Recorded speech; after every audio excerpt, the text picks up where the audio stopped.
Okay, well, my recording again starts with, okay, we're recording now. So welcome to MTH 240 session number 2.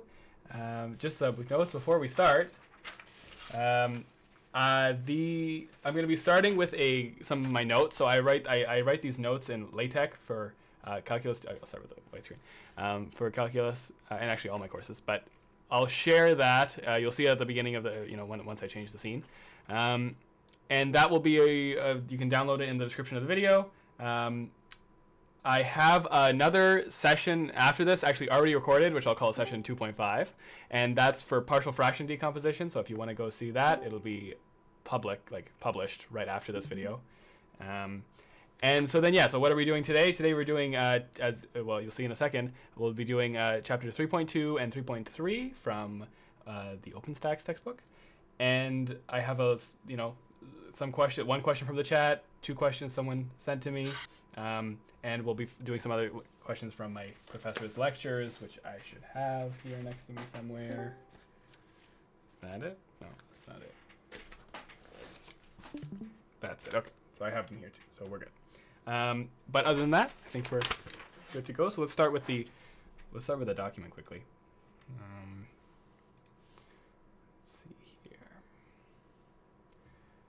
Where did I put it now? Of course I can't find it. There. Yeah, Adam, quick question. Yes. How long does this go for? Well, I'm planning 2 hours, but that's really not a set time. If we run out of questions, it'll be less. If we have more questions, it'll be more. Yeah, so you start with 3.2, right? Yes, we're starting with 3.2. Okay, cool. Okay, let me just restart that. Okay, so the beautiful scene transition. Okay, we're good. So I thought I'd just start out with my notes on 3.2 quickly and just some things, right? And I'll be looking at these notes, and actually, you know what? I'll put these in the chat quickly so that you guys can see them too if you want to make reference to them, because I will be looking at these a lot during the thing, just like in front of me printed. So I thought maybe I could put these in the chat. So I will be putting it in homework help for MTH 240. There they are. So if you want to take a look at these notes, they're there too. You can save them. Starting with trigonometric integrals. So it's just an integral that has some trig thing in it.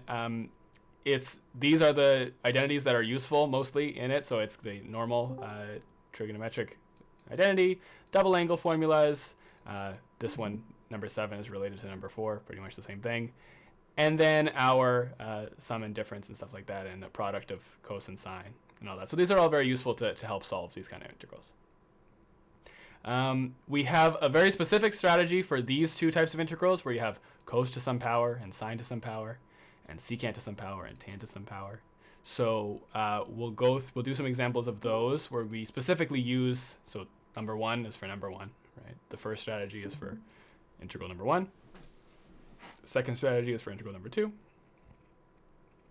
The whole point of all these strategies is to not just integrate them, but to integrate, but to get them in a form where there's something easier to integrate than just what you're looking at, right? Because right now it would be hard to integrate like cos squared and sine to the 5th power or whatever, right? Without a strategy. In this chapter, there's also reduction formulas. So what the reduction formula does is it's just for, well, it's actually for secant and tan. That's what they taught us. But there's actually also reduction formulas for sine and cos. So it's you just have the single thing to some exponent, right? The single trig function to some exponent. And you can just plug in everything into this, right? So if it's secant to the squared, right, you put in n equals 2 into all this, and yeah, you can solve it, and you'll get the integral. Well, yeah. So that exists for secant, tan, which is what they taught us. But again, sine and cos is also there. I don't even think sine and cos, that wasn't even in the textbook for some reason, but those exist, and there are these things here, and they're also useful. Okay, so that's the main idea for that. Anybody stop me if they have any questions? So 3.3 trigonometric substitution is pretty much a method for integration that uses the fact that we can do this now. You can do 3.2. So that's why this test is going to be really 3.3, but you use 3.2 concepts when doing 3.3. So essentially, you just do this, right? If you see this, use this. That's how I set it up. See this, use this. So x equals one of these functions like that, depending on the situation. Okay, someone's got their mic unmuted. Let's see who it is. Safalia, you got your mic unmuted. There we go. Okay, sorry, that wasn't you. YM has got their mic unmuted. Okay, there we go. Perfect. Good. We're good. I should have the chat open as well. So I will use discussions for the chat. So if you want to say something to me, I will be open in discussion. I mean, I have discussions open in front of me. Okay. So trig substitution, again, how I set up is just see this, use this, right? So see this kind of thing looking in there, you use this. Oh, someone sent me a message. Quickly, I'll just go explain like what's happening quickly. Like why are you allowed to do this? So, sorry, okay. I should stop the Skype notifications. Hopefully he doesn't send more. So essentially you're using the fact that each of these things are the solution to one of the sides of a right angle triangle, right? Using Pythagoras theorem, right? If you look at this triangle, right, that would make sense, right? This would be true. If that's a and that's x, then this would be the square root of a squared minus x, right? Sorry, a squared minus x squared. And so given this, it's not so crazy to say, right, given that you have the side length, sine, opposite over hypotenuse, right, x over a, sine theta equals x over a, which can be rearranged to pretty quickly to this, right? And so theta, the variable theta, is just defined by that, right? And since it's the output of a sine inverse function, it has to be in the range of the sine inverse function. So there's our restriction on theta. Right? And so we use all of these facts combined, pretty much, and the triangle and everything combined. That lets us do this substitution. Right? If we see this, that means we have a triangle. We have a triangle. We can think about it like a triangle. Right? That's there, and we can do this substitution. Right? And the same logic can go for the other two. Right? I just didn't write them here, but same logic can go for the other two. Okay? So then here I have a little bit more of a specified way of doing things, right? So this is for all the three substitutions, right? So for the substitution for a squared minus x squared, this is x equals sine a sine x, right? You do these specific 5 steps. I mean, they're the same 5 steps really, just with different functions in them, right? And so in all cases, right, you sub in this thing. You also sub in the derivative for some restricted domain. You use some kind of identity. And there's no period at the end of this one, so I have to put a period, but that's fine. You simplify the radical, right? So you're going to have a radical. This will make more sense once we actually get into it, but yeah, that's the idea. And then integrate using strategies from 3.2 is an important thing.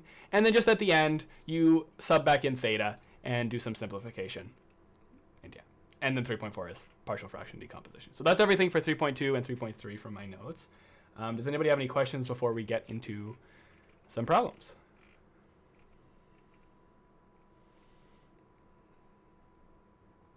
Okay, I think we're good. Do we have access to these or no? Sorry, can you say that again? Do we have like access to these notes or no? Yeah, I posted them in homework help. They're in homework, the first thing in homework help. So you go to, right, there are discussions, and then go to homework help. And for anybody watching the video, there'll be a link in the description to download the notes. Okay, so let's start with some practice work here, okay? And I will have, a copy of these notes here in front of me to help. So let's start out with maybe, someone, find it here quickly. Can I find it? I don't know if I can. Can you send me the questions you wanted? Or is Fatima here? I can't. If she's here, can you send me the questions you want me to do again? And if not, I'm just messaging you. Okay, the questions you wanted me to do again for live. Okay. Is Fatima here? No. Okay, that's fine. So let's start out. Okay, so someone sent me a question in the chat. And we'll start with that for today. And so that's actually going right pretty much into a hard question with this stuff. Someone's got their mic on. Aaron. I can't say things. There we go. Thank you. So let's start with that question that this person sent me. So it's this. Okay, so I don't have my tablet plugged in. So it's going to be the integral of 1 over the square root of x squared plus 10x. Okay. So right away you might be looking at this and you might think, okay, well, does this match one of our trig substitution ones? Okay, so I just want to be clear here. We're starting with the difficult one. This isn't an easy one. So we're starting with one where you have to do some thinking first and rearranging. Okay. So yeah, do we have either the square root of a squared minus x squared, a squared plus x squared, or x squared minus a squared? Well, we don't right now, right? This is not a constant. This is a term with x, and this is also a term with x.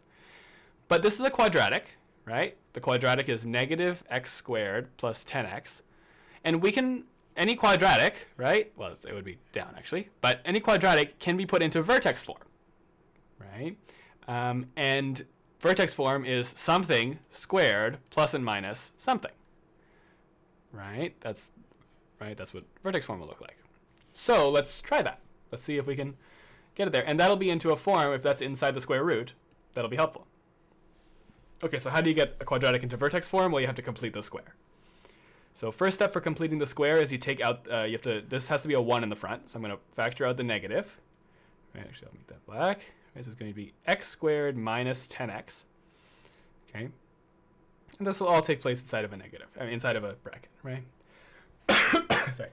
So from here, to put this in vertex form, what you do, and there's just a formula for it, it's pretty much you take b over 2 squared, right? So in this case, that's negative 10 over 2 squared, which is negative 5 squared, which is 25.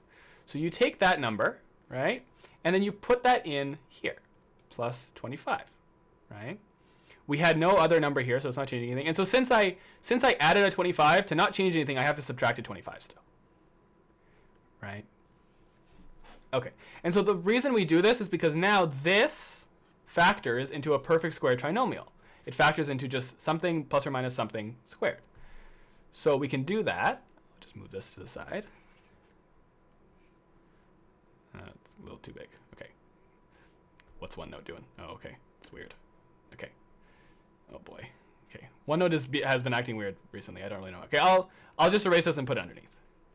So equals negative 5 squared equals 25. So that's what goes there, and you have to subtract it as well.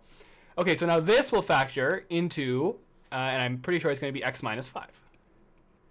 Yeah, x minus 5 squared. So still a negative there, right? So that will factor into x minus 5 squared minus 25, right? And it's not a coincidence that it'll be this thing. That's the factor that will be in here. That, the thing before you square it, will be the thing in there, right? So maybe I'll actually leave that highlighted. Okay, and now we just multiply the negative back in, so it'll be 25 minus, and 25 minus x minus 5 squared, which is 5 squared minus x minus 5 squared. Okay. Well, I'm going to put that back in our integral, right? So this is the integral of 1 over the square root of 5 squared minus x minus 5 squared. Okay, dx. I can do just a u sub. What was that? Oh, I hit the table. What's the sound? My computer's making a sound. Hold on. It's a fan. 1 second. There's just a fan in here that's doing something. Sorry. 1 second. What is it? Which fan is it? It's not a good sound.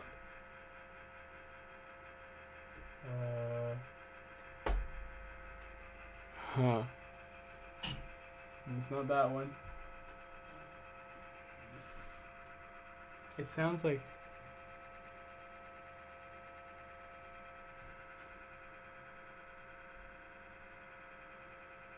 Okay, you gotta give me 1 second, guys. Sorry, I have to figure out what this is now. So, give me 1 second. You can probably hear it in the thing. Okay, give me 1 second, guys. Okay, I'll be back in just a second. Sorry, that's bad timing. Well, I'll be back in a second. Here, okay, give me 1 second.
Guys, when does he upload these recordings? He usually uploads them right after. So like if he finishes around 9, he'll upload it by like 9:30 or so. But just be patient. It probably won't even take a Does day. he post like a link or something in the chat? Yeah. So in where it says tutor announcements, the channel that says tutor announcement, he usually says I just uploaded the video, so on. Okay, okay. Thank you. No problem. Yeah, it's guys. usually there.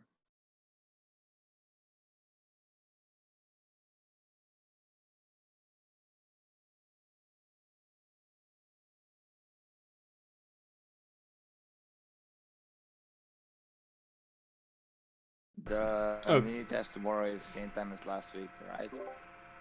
Yeah, back, so everybody. it's Hi, same sorry. timing. Yeah, correct. You're right. Can everybody hear me? Yeah, we Yes, can as hear you you. can Okay, hear. I think I'm gonna restart my computer because I don't know what's causing the sound. I feel like it's Yeah. possibly a hard drive. I don't know what it. It's not any of the fans. I guess it's a hard drive, and I have some old hard drives in there, so hopefully none of them are dying, but possibly. Okay, I will be back in a few minutes. Okay, I'm just gonna restart my computer, and I'll be right back. Okay, We'll be here. Hopefully Okay. that fixes it. sounds good. I hope so. Yeah. Okay, back in a few minutes, guys.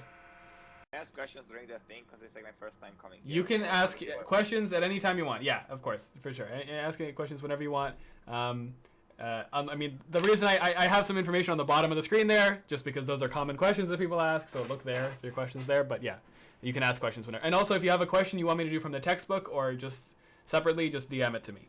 Okay? Separately, like when, like. in Like, private time or, like, oh no, if you just like have a question that's not from the textbook, like from somewhere else, if you just wherever, right? Yeah. So you can send it. Can you do the question that's gonna be tomorrow on the exam? On the Well, exam? hopefully these are the questions, right? Hopefully these are the questions, right?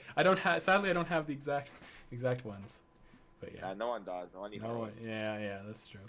Okay, so I'll keep going with this one now. So, okay, so we're integrating 1 over the. Am I recording? Let's check. Yes, I am. Okay, we're recording. We're integrating 1 over the square root of negative x squared plus 10x. So what I did so far is I completed the square to get in this form, right? And so now we have something in the form root a squared minus x squared. Essentially, I mean, after one u sub, I can get that into that position. So maybe I'll do. You don't actually have to do the u sub. So I think maybe I'll try doing it without the u sub. So this is the form we have, and now let's look at our specific cases, right? Let's look at our specific cases that we have. So the case of a squared minus x squared is for the substitution we do is x equals, right? X equals, and so I'll say, oh no, you should do the u sub. I should do the u sub here. Yeah, it'll get more complicated. It'll get more complicated if I don't do the u sub. I think I have to. Okay, so let's say u equals x minus 5, du equals dx. So it's going to be the integral of 1 over the square root of 5 squared minus u squared d. Okay, so now we can say u equals 5 sine theta. Right? That's the substitution from our notes that we got to do, right? X, the thing, the variable, equals the thing being squared, sine theta. So du equals 5 cos theta d theta. That's right, 5 cos theta d theta. And then from here, we just do the substitution. Okay, so du is 5 cos theta d theta. So I got to put that on the top, right? 5 cos theta d theta is out here. So that's what replaced this du here. And on the bottom, we have the square root of 5 squared minus 5 squared sine squared theta, right? So that's the substitution I just did there, right? From here, I can factor out a 5, right? I can factor out the 5 from inside the square root. So 5 cos theta over the square root of 5 squared times 1 minus sine squared theta d theta. So anybody stop me if you're uncomfortable with the step I just did. So I factored out a 5, and then our radical rules is I can separate the radicals. Sorry, I factored out a 5 squared. And then radical rules, I can separate the radicals. So it's this, This and this cancel, right? That and that cancel. And we just have the integral of cos theta over, well, what's 1 minus sine squared? 1 minus sine squared is cos squared d theta, right? And so from here, I can just say integral cos theta by cos theta d theta, which is just the integral d theta, or 1 d theta, which is just theta. So I'm going to write that here, which is just theta. And now we just got to go back here. Well, what would theta be? Theta would be u over 5, sine inverse of u over 5. Right, so theta is the sine inverse of u over 5. And finally, what's u? Well, u is x minus 5. So this is the sine inverse of x minus 5 over 5 plus c. And there's your integral. Okay, so how does everybody feel about that question? Good, I hope. Okay. No complaints? Mm-hmm. Higher? No, this is fine. So what you did here is that you took out, you factor out the 5 squared, Mm-hmm. the Yeah. radical of 5 squared. I'll write it a little bit better here. Yeah, I'll write it a little bit better. So it's 5. No, it's Well, I'll write it just in case someone else is confused too, right? So yeah, I factored out the 5 squared, so it's 1 minus sine squared theta, right? D theta, and then we go to that, right? yeah. It's kind of the intermediate step, yeah. I did kind of this in one step, so that's why, yeah. But there you go. Okay, so I will keep going then. If no questions about this one? Yeah. Can you say again how you got the 5 cos theta in the numerator? Mm-hmm. So that's just like, so I have to replace du with something, right? I have to replace du. It can't be a du here because there won't be any u's here anymore, right? And so we just said that du is equal to 5 cos theta. So essentially, I'm just replacing, you can think of this as still 1 over, but it's just going to be, 5 cos theta d theta. So I'm just putting 5 cos theta d theta here. But since it's being multiplied, it just goes on the top. Right? Literally just replacing du with 5 cos theta, because that's what we said it was equal to. We said du was equal to 5 cos theta. Okay, thanks. Right? And then that just moves on the top. Right? Yeah, exactly. Okay, good. Okay, so I will keep going, but of course anybody stop me. So the next question is from Fatima sent me. So let's see here. This is number 1 that she sent me. So this is the integral of cos x over square root of 9 plus 2 sine squared x. Oh, okay. Hold on. Oh, okay. No, I think I can do this. Yeah, this is fine. So, dx. So, when I see this, okay, so is this right now any of our situations? Right? Is it any of our situations? Do we have x squared No. plus or minus something? No, it's not, right? It isn't. No. So, there's nothing here. So, I have to do something else first. Well, I notice that there's a cos on the top. In fact, a cos x dx on the top. So, if I did the u sub u equals sine x, then du equals cos x dx. That would work. In fact, I'm actually going to do the sub u equals 2 sine x, because then we just get a squared on the bottom here. Oh, no, we would get... No, we wouldn't get that. Never mind. That doesn't make sense. Let's see. I think the only thing that we have a problem with is the 2. Yeah. We do root 2 We can multiply. Yeah, I was outside. thinking root 2. Yeah, sorry, go ahead. Can we multiply outside by something to get rid of the 2? I think this is how we're going to deal with it. Watch this. So we want this thing to be squared, right? We want that thing to be squared there. So right now there's a 2 here, right? We know it's going to be a sine squared. So if I made this a root 2 squared, right? Or just a root 2 there. When I square it, right? When I square it, I'll still get a 2 sine squared x, which is what was there originally, right? Which is what was there originally. So essentially, I'm taking the square root of it. Sorry, can you say that again? The sine wasn't squared though, right? It was squared. It was squared. Okay. It was squared already, right? So just to make this work, I'm going to put a root 2 there instead so that I can say u equals root 2 sine x. Okay, du equals root 2 cos x dx. Just to be a little bit more clear here. This is the original thing. The original thing was 2 sine squared x there.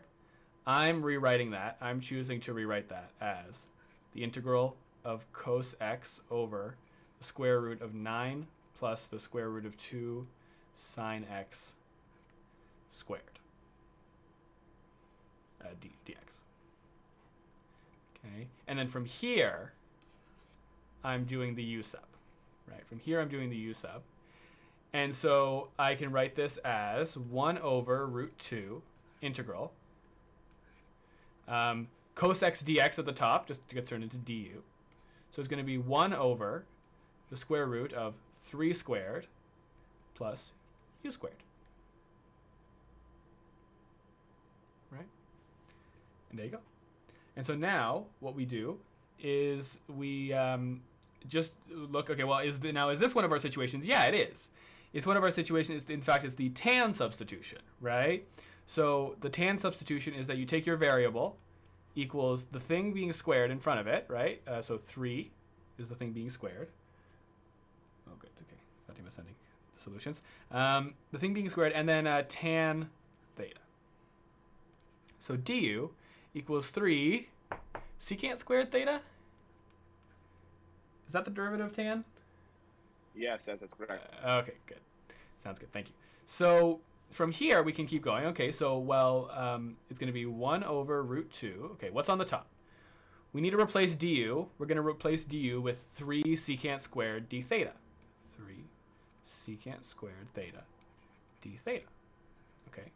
And on the bottom, I'm going to have the square root of 3 squared plus u squared. So the square root of 3 squared plus 3 squared tan squared. That's it. There we go. D theta. Once again, I'm going to factor out that 3 squared. So 3 secant squared theta over square root of 3 squared, square root of 1 plus tan squared theta, d theta. This and this will cancel. Right? Sorry, that's not root 3. It's root 2 there. Don't know why I wrote root 3. 1 over root 2 integral secant squared theta. Okay, what's 1 plus tan squared? Well, 1 plus tan squared is secant squared. So it's secant squared theta over the square root of secant squared theta. Sorry. Secant squared theta, d theta. Right? From here, we just simplify. The square and the square root cancel out. So it'll just be secant squared theta over secant theta, which is just secant theta. 1 over root 2 integral of secant theta d theta. And I think you just have to know the integral of secant theta d theta. Or am I wrong? Yes, I think you're supposed to just memorize that. Although I don't think it would be that complicated. No, I think it's one of those that are weird. So you have to just memorize it. Oh, I have it for you if you like. I memorized it. I have it here, but you go for it. Go for it. What is it? So it's ln of secant theta plus tan theta. Yeah. So 1 over root 2. Values. Yeah. Ln of the absolute value of secant theta plus tan theta. Like that. Yeah, plus c. I guess the things don't really matter. Yeah, and plus c. Okay, so there's our integral, and we just need to substitute back in that theta, right? So theta would be u over 3 tan inverse of u over 3, right? So we got to do that 1 over root 2 ln absolute value of secant of tan inverse of u over 3, right? Close bracket, plus tan of tan inverse of u over 3, absolute value, plus c. Okay, so now here, these cancel, right? So we just have 1 over root 2 ln absolute value secant of tan inverse u over 3 plus u over 3, absolute value plus c. And now we got to figure out what's the value of this. Okay, so to figure that out, right, let's do that here. Essentially, we have, this is saying that tan theta equals u over 3, which is what we said before, right? So remember, tan is opposite over adjacent. So if we have a triangle, right, where we take the opposite, right? So this is our theta. The opposite is u, the adjacent is 3. Okay, we want to figure out what secant of theta is. Right? What's secant of theta? Well, secant is 1 over cos. Cos is adjacent over hypotenuse, right? So this is going to be hypotenuse over adjacent. So we got to figure out what the hypotenuse is divided by the adjacent, and that's what that value is going to be. Okay, so what's the hypotenuse? Well, the hypotenuse is just going to be the square root of u squared plus 9. This squared plus this squared. Right, so this is finally going to be 1 over root 2 ln absolute value, hypotenuse over adjacent, so square root of u squared plus 9 over 3 plus u over 3. And we're so close, we just got to finish. We got to put the u here, so 3 tan, u equals, sorry. Yeah. U equals root 2 sine x. U equals root 2 sine x. So it's going to be 1 over root 2 ln absolute value. Root 2 sine x squared is 2 sine squared x plus 9 in a square root over 3 plus root 2 sine x over 3 plus c. And you can rewrite this as ln absolute value, 1 over root 2 ln absolute value without the third there. And maybe I'll explain why you can do that. So you'll commonly see this written as not with just no denominator. The reason you're allowed to do that is because of some logarithm rules here, right? So let's factor out the third, 1/3. So it's ln of a third times the square root of 2 sine squared x plus 9 plus square root 2 sine x, right? Still an absolute value, plus c.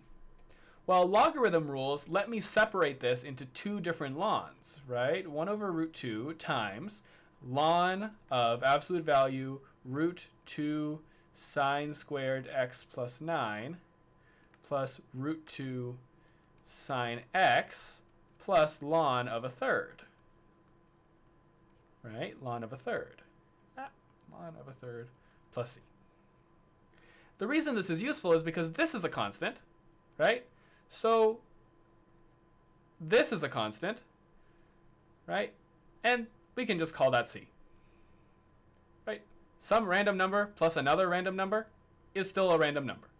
So we can just simplify this to 1 over root 2 ln absolute value square root of 2 sine squared x plus 9 plus the square root of 2 sine x plus c. I'll draw that in red.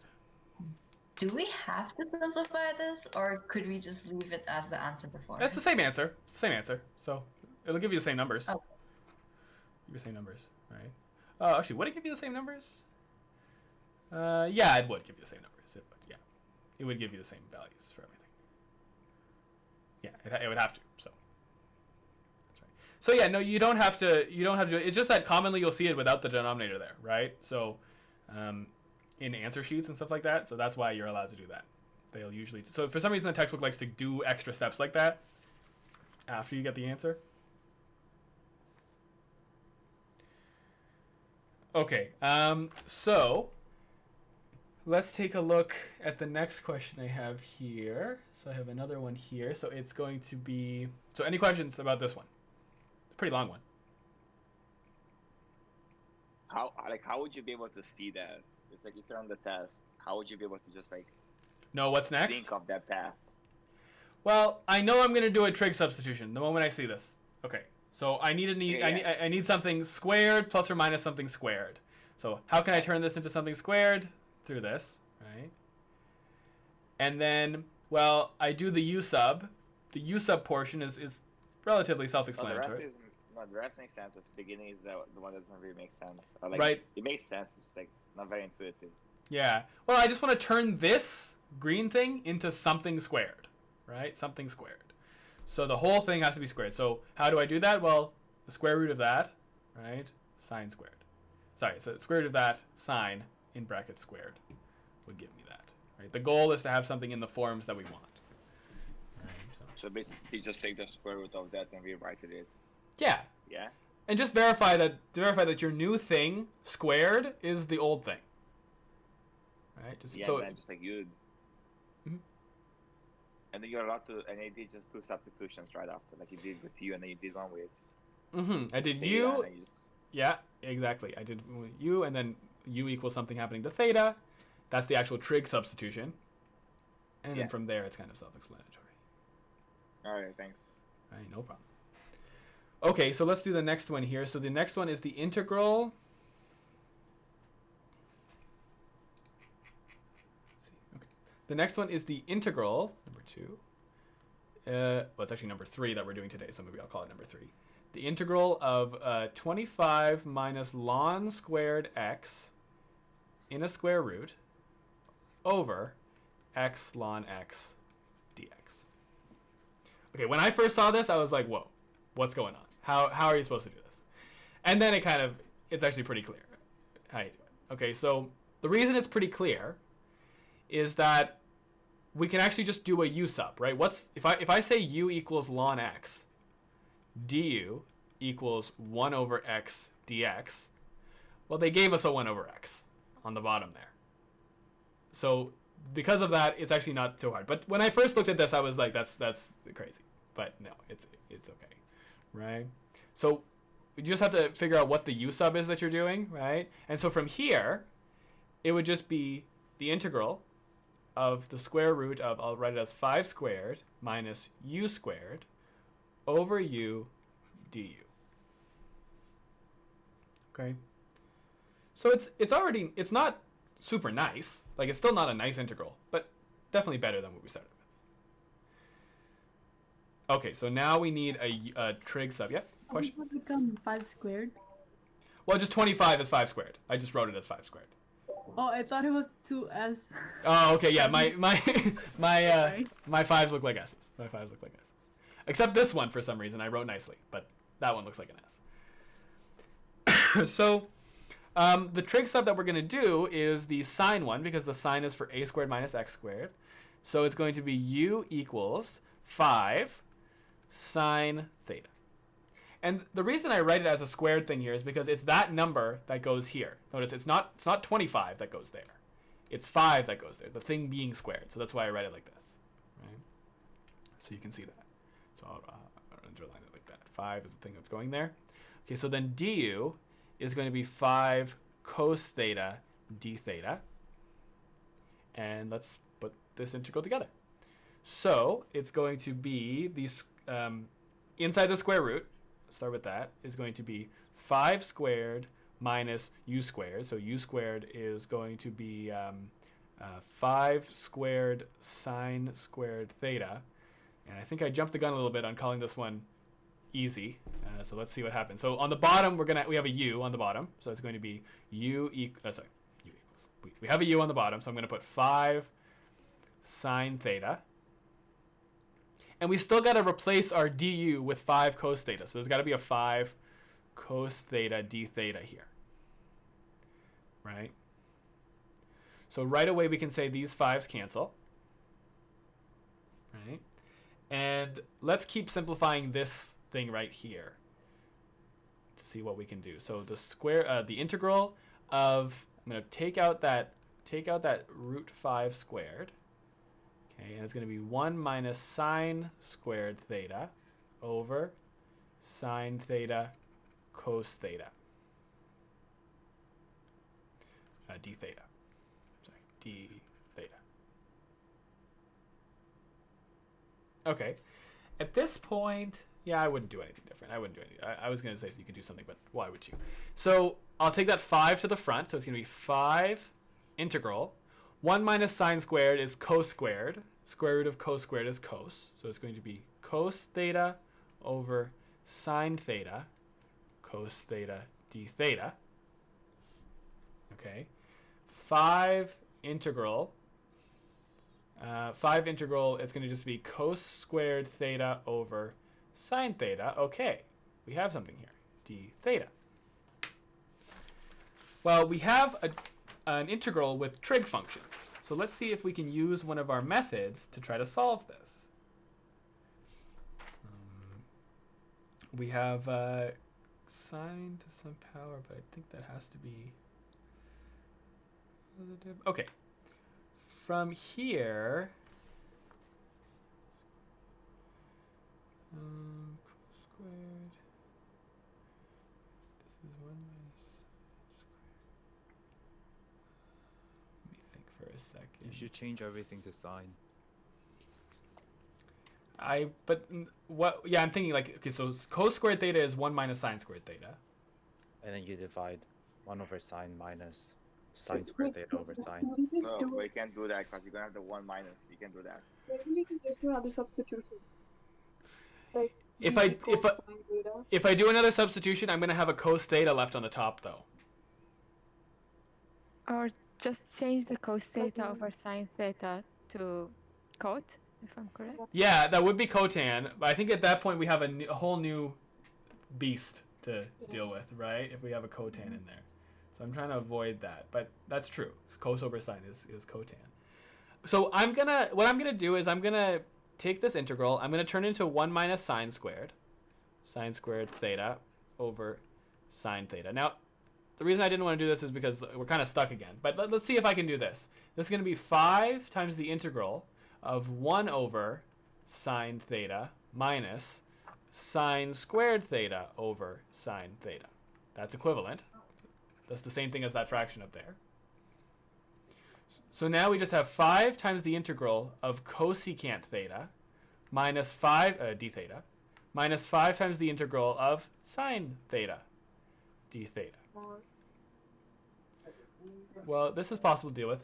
Someone's got their microphone on. This is possible to deal with. I just have to figure out what the integral of cosecant theta is. The integral of cosecant theta. Cotangent squared or something like that? Let's see. it's like ln Yeah. CSC. It's an identity. Negative ln of cosecant plus cotan. Okay, hold on. So 5 times negative ln of absolute value. What was it? Cosecant theta? Cosecant theta plus cotangent theta. Okay, thank you. Cosecant theta plus Wait, cotangent I have theta. some on my sheet though. You have some what? Sorry? ln. Mhm. I have some. I mean, I have the same but with different signs. I don't know if it matters. I don't think it matters. Yeah, I there's have something ln with the ln there. Mhm. I have ln cosecant theta minus cot theta. You have a subtraction in there? Okay, that might be different because you take the minus to the front. No, you can't take the minus to the front. That is actually a bigger difference if it's subtraction. So maybe I'll look it Here, up. I'll symbol lab it real quick. Okay, yeah. So we're trying to. For cosecant, you multiply cosecant plus cotangent over cosecant plus cotangent. Yeah. And then you get the derivative on top. So it's ln of cosecant x plus cotangent x, and that Oh. looks right. So it's plus? Yeah. Yeah, it is plus. Okay. It says plus.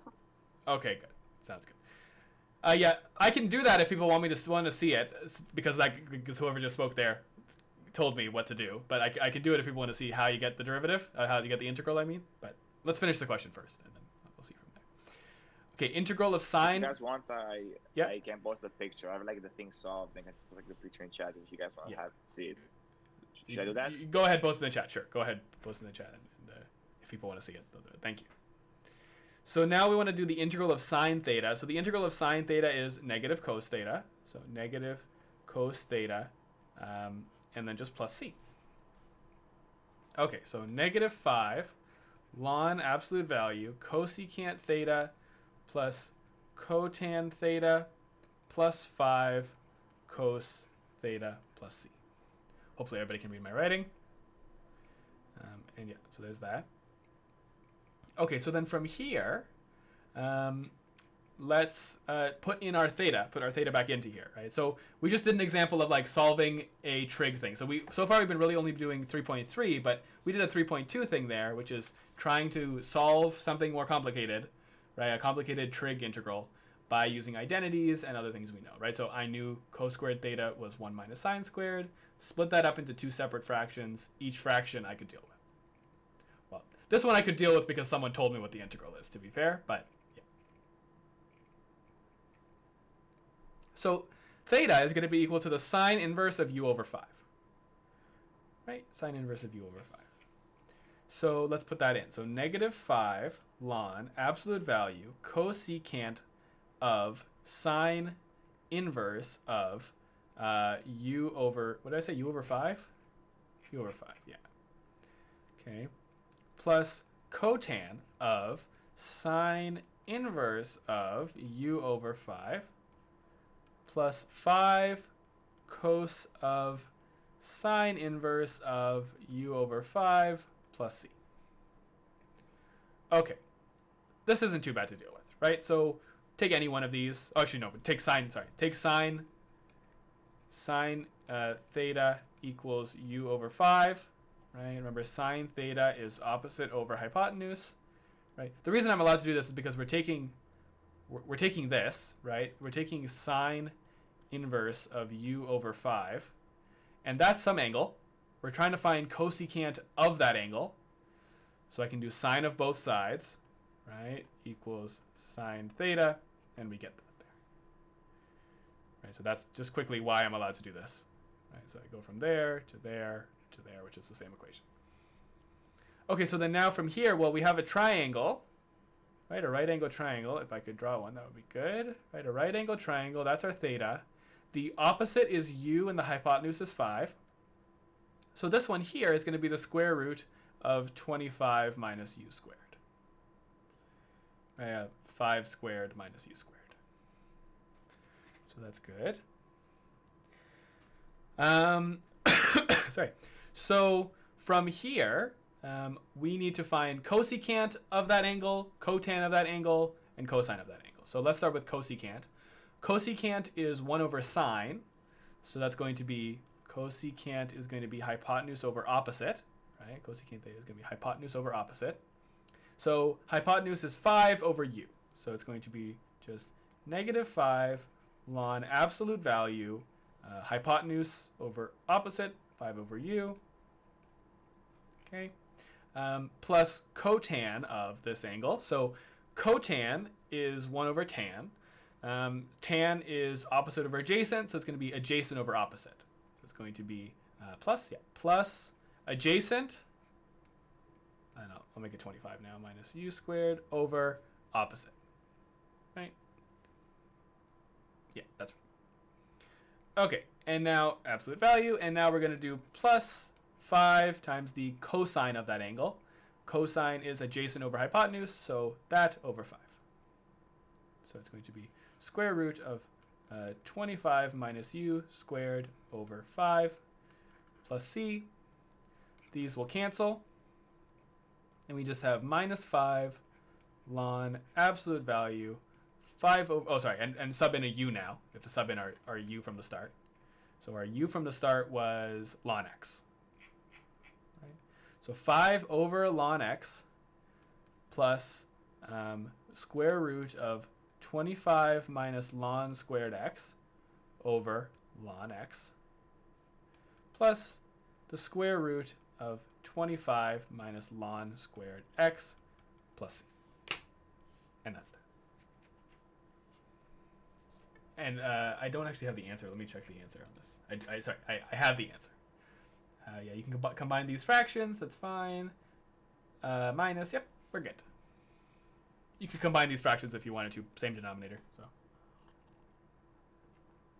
You don't have to, though. You wouldn't do the take out thing, though, with this, right? If someone's thinking, well, you can just do the get rid of the denominator. Because it's not a constant denominator. It's ln x. It's a function of x, right? So you can't do that with this. It's only a constant you can take out. Just like we can't combine this into 1c because that's not a constant. It's a ln x in there. Okay, so there's that question. Any questions about this question? Can you scroll up a bit? Yes. How far up? Can you go to the, like the U part? The U part? Up here? Just a little down, like that. Yeah, that step. Okay. Thank you. No problem. Yeah. Okay. Thanks. No problem at all. Could you actually go down a bit, like to the end of the question? I just need that. Yeah, to the end. Okay, sure. Just a little bit up. Mm-hmm.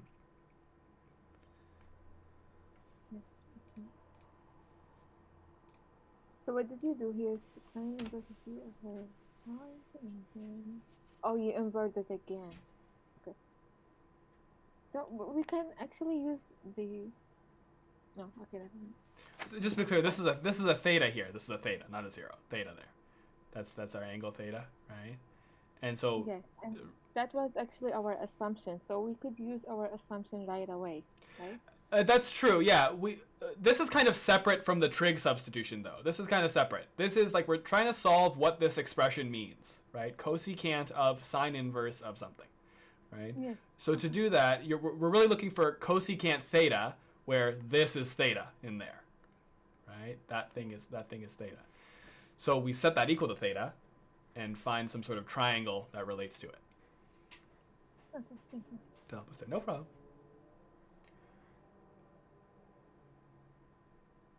Okay, so someone suggested in the chat, someone sent me a question to do. So we can go along with that unless anyone has any other questions for this one.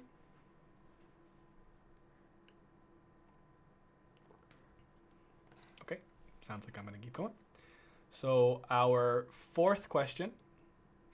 Again, this is being recorded and the notes will be posted afterwards in tutor announcements on the one of the first things on the server on the top. So, yeah. Okay, so number 4 is, gotta see it properly, the integral of x squared over square root of 1 minus x squared dx.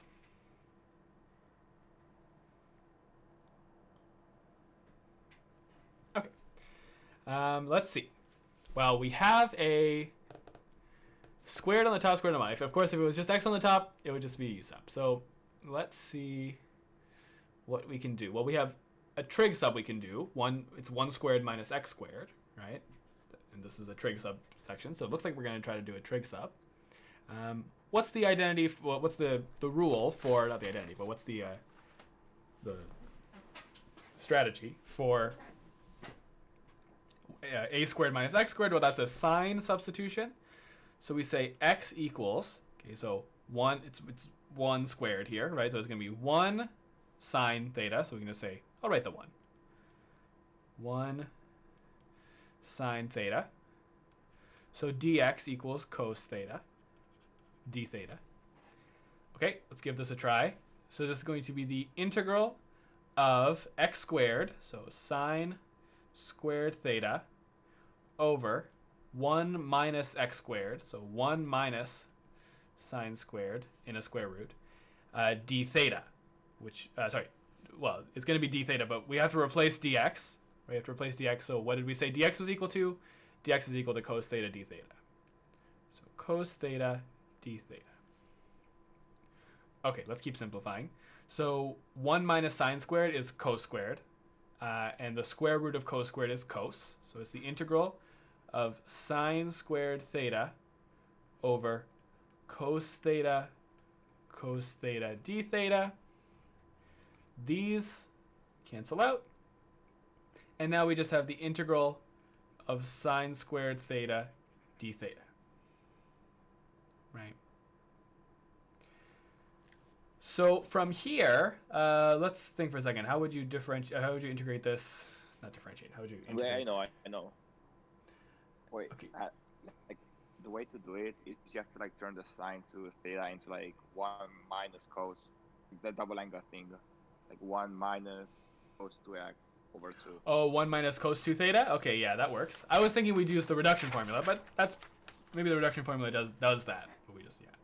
So there's an identity, which is what we just mentioned right there, is that the identity that I have on my sheet is cos 2 theta equals 1 minus 2 sine squared theta. Right? So now we can rearrange for sine squared. So it's going to be cos 2 theta minus 1 over negative 2. Don't really want to write it like that, but it's sine squared theta, right?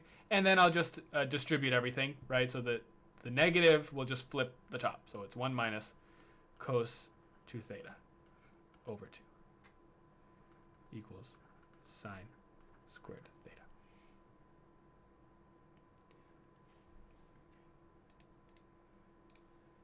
theta. So here I will just sub this in, right? So it's going to be, I'll move the 1/2 to the front. In fact, I'll even write it as that. It's 1/2 times that. Right? So it's going to be 1/2 integral 1 minus cos 2 theta d theta. So I can integrate this pretty easily. It's going to be 1/2 integral of d theta minus 1/2 integral of cos 2 theta d theta. So it's going to be 1/2 theta minus 1/2, and the integral of cos 2 theta is going to be negative 1 over 2 sine. Let me just check that quickly. Negative 1 over 2 sine, no, positive 1 over 2 sine 2 theta. Because the derivative of this would be cosine 2 theta, 1/2 times 2. These would cancel. So, in fact, that is the integral. So, dx. So that is the integral, right? So the integral is going to be 1/2 times 1/2 sine 2 theta plus c. Okay, so we can well, we can factor out a 1/2 if we really want to. Yeah, I'll factor out a 1/2, I guess. 1/2 theta minus 1/2 sine 2 theta plus c. That's in there like that. Okay, at this point I will use an identity here. So I could put theta in there. I mean, I could put theta in there right away. I could say, well, right now we know theta is equal to theta is equal to sine inverse x, right? And I could do that, right? But it would be sine of 2 sine inverse x, which doesn't cancel out. Right? It has to be sine of sine inverse or sine inverse of sine. That cancels. So I'm going to use a identity here, a double angle identity for sine, which is not on my sheet, but it is on the thing in front of me. The double angle identity for sine is 1/2. So the integral so far is minus 1/2. Now, the identity is that sine 2 theta is equal to 2 sine theta cos theta plus c. Just gonna check that. Yeah, that's right. Okay, so then of course this cancels, right? So it's 1/2 theta minus sine theta cos theta plus c. Sorry, that's in brackets. I'll write that a little nicer. Sine theta cos theta plus c. Okay. So now I can just sub in my theta, right? So we said theta is equal to sine inverse of x. So it's going to be 1/2, right? Sine inverse x minus sine of sine inverse x times cos of sine inverse x plus c. Okay, so this is just going to be 1/2 sine inverse x minus x. These two cancel, right? And then cos of sine inverse x. We got to deal with this, right? So sine theta equals x over 1. Sine is opposite over hypotenuse. So if the opposite is x and the hypotenuse is 1, then our adjacent side is going to be the square root of 1 minus x squared. Right, just using Pythagoras theorem for that, right? If that's our theta. So cos is adjacent over hypotenuse, so it's going to be the square root of 1 minus x squared over 1, which is just the square root of 1 minus x squared. Multiplied by x there, plus c. And technically there's, not just technically, there is a half here still. And there you go. That's the integral.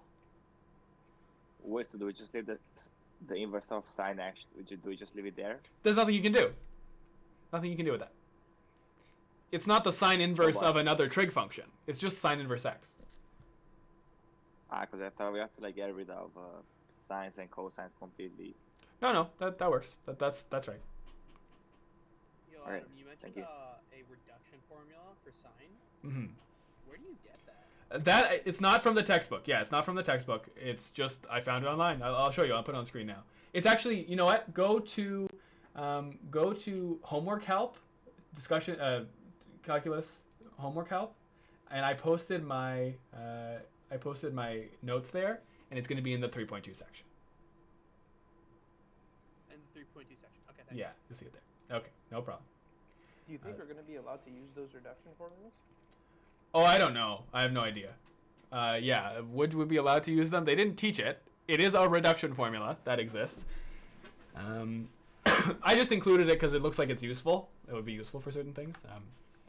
Would we be allowed to? Like, would they take marks off if we didn't do it? No, I don't think they'd take marks. They would have to be like, at that point, the professor would have to say explicitly to the markers, if they use the cosine and sine reduction formula, don't mark them, don't like make them lose marks. But at that point, why are they not just teaching it to us? So I feel like it's just like they didn't think of it. It's like they didn't think of it in the textbook or anything like that. Sorry, how'd you think of the formula when you got the sine 2 theta? Oh, this one here? Are we not allowed to do, since sine theta is equal to x, are we not allowed to multiply that by 2? Sorry, where'd you get sine theta is equal to x? What was that? Sorry. This one, that one. The theta minus half sine 2 theta. Oh, here? This one? Yeah. What? Sorry, and what are you suggesting? Go from there to the next line. Well, I just know an identity. Sine of 2 theta is equal to 2 sine theta cos theta. That's an identity that we have. And it's in my notes. So if you go to calculus homework help, my document, it's there in 3.2. Oh, you know what? Sorry, actually it's not. So I'll add that after this. Sorry, I lied. It's not there. So I'll add that right after this and update the document. Or you can just Google sine double angle identity and Yes. it also shows up. Yes, you can also do that. But I'll add it there and I'll post it again today. Right, so it's there. Okay, so there's that. Okay, so any questions about this one? Yes, just one question. Yes. I don't get how did you went from 1/2 sine 2 theta to 1/2 cos 2 theta multiplied by 2. Oh, here, this one? This here? Like this step, like that? No. On your right, go up. On the right, go up a little. On the right? Yeah. Yes, this one. Oh, 1/2 this? sine 2 theta. Yes.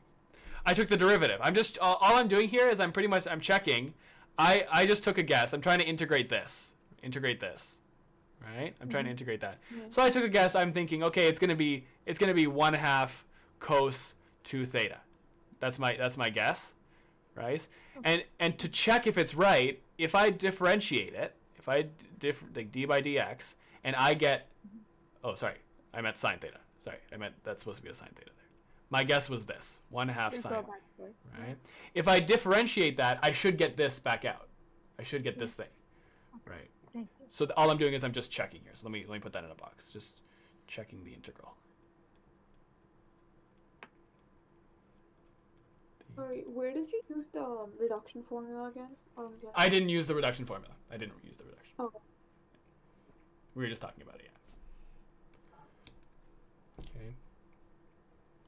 Okay. Okay, any other questions about this one?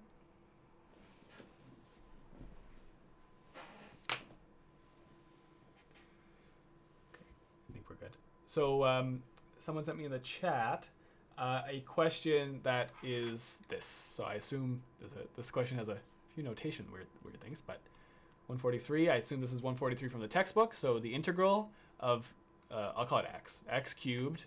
So it's written like this, dx over the square root of 9 minus x squared dx. So notice we have two dx's here, right? Two dx's here. And we're not doing any kind of double or triple integrals. So there's no reason that there should be multiple dx's here. So it's just a typo. This is a textbook question, I think, the person who sent this. Right, it's a textbook question. Yes, and you get the right answer in the textbook by just ignoring one of the dx's. That's all it is. Oh. Okay, but I can still do it. I'll still do the question. So this will be a trig sub question because we have the square root of a squared minus x squared, right? This is just 3 squared, right? So if it's a squared minus x squared, that's a sine substitution, right? Yeah, a squared minus, that's a sine substitution. So it's going to be x equals 3 sine theta dx equals 3 cos theta d theta. And now we can begin integrating this, right? So this is going to be the integral of x cubed. So it's going to be 3 cubed sine cubed theta over the square root of 3 squared minus 3 squared sine squared theta. And we need to replace this dx with 3 cos theta d theta, right? So 3 cos theta d theta. Okay.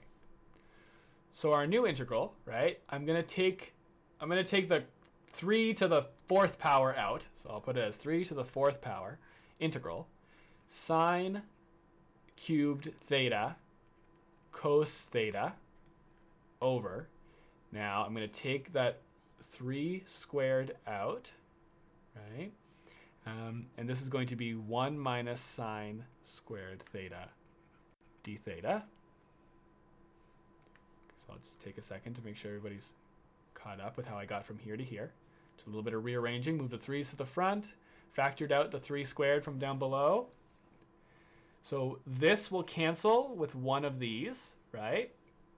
So it'll be 3 cubed integral sine cubed theta cos theta over 1 minus sine squared is cos squared. Square root of cos squared is cos.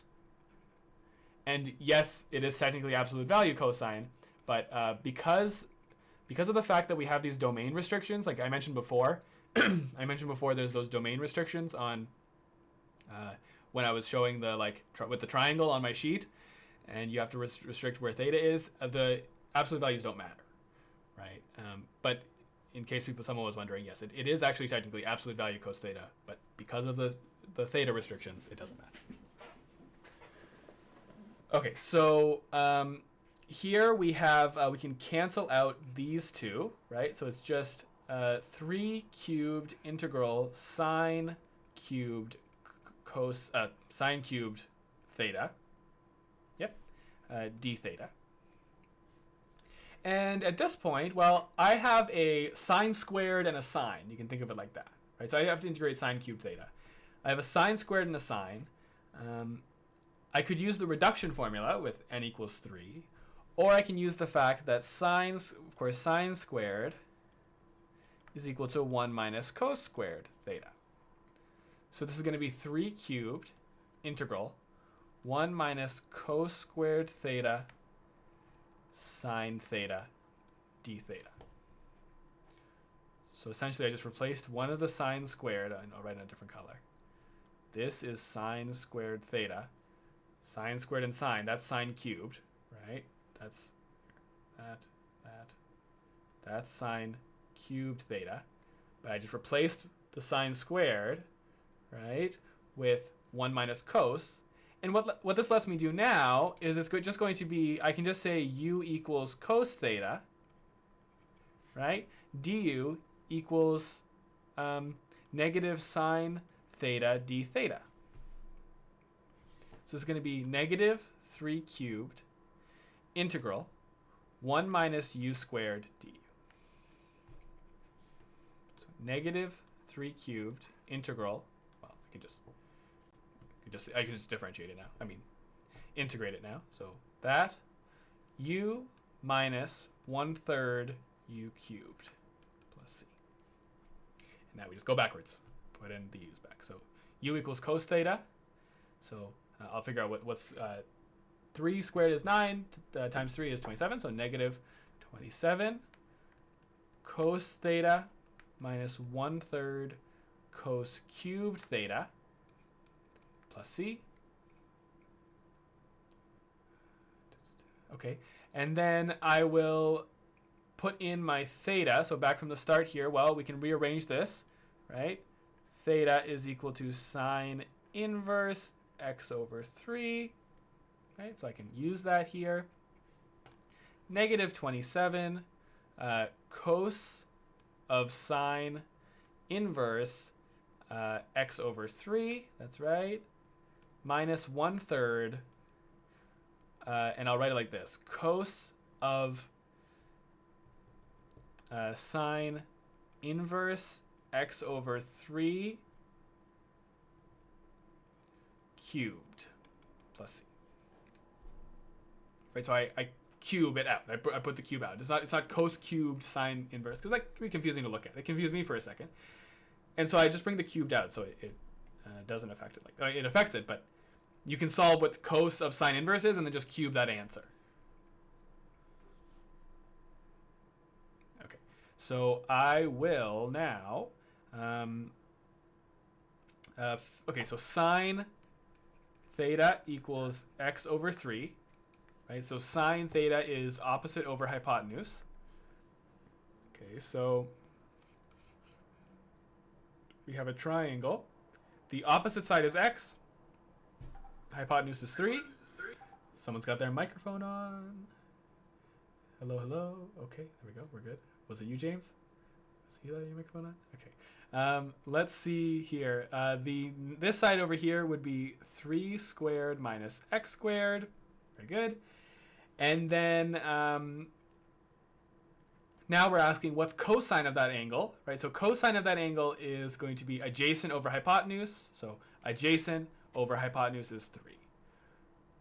Okay, so let's do this. So it's going to be negative, 3 cubed twice. I may have made a mistake, but let's see. 27.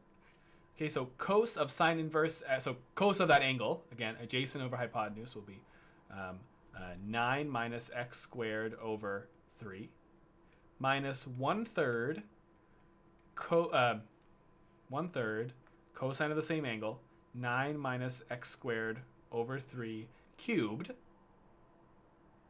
I should be okay, yeah, should be okay. Plus c, right? And now I'll multiply, well, I'll cube it first.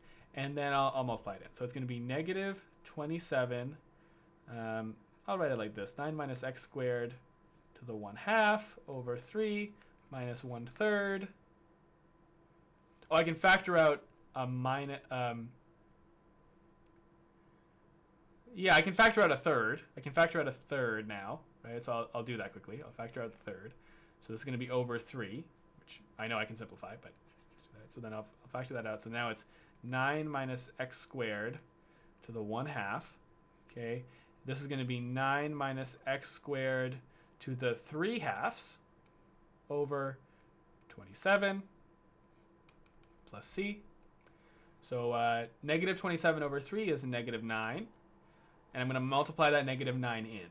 It's going to be negative 9 minus x squared to the 1/2 plus 9 over 27 will be the thing on the top, 9 minus x squared to the 3/2. 9 over 27 will just be that over 3. Plus c. And this one, maybe check if someone has the answer.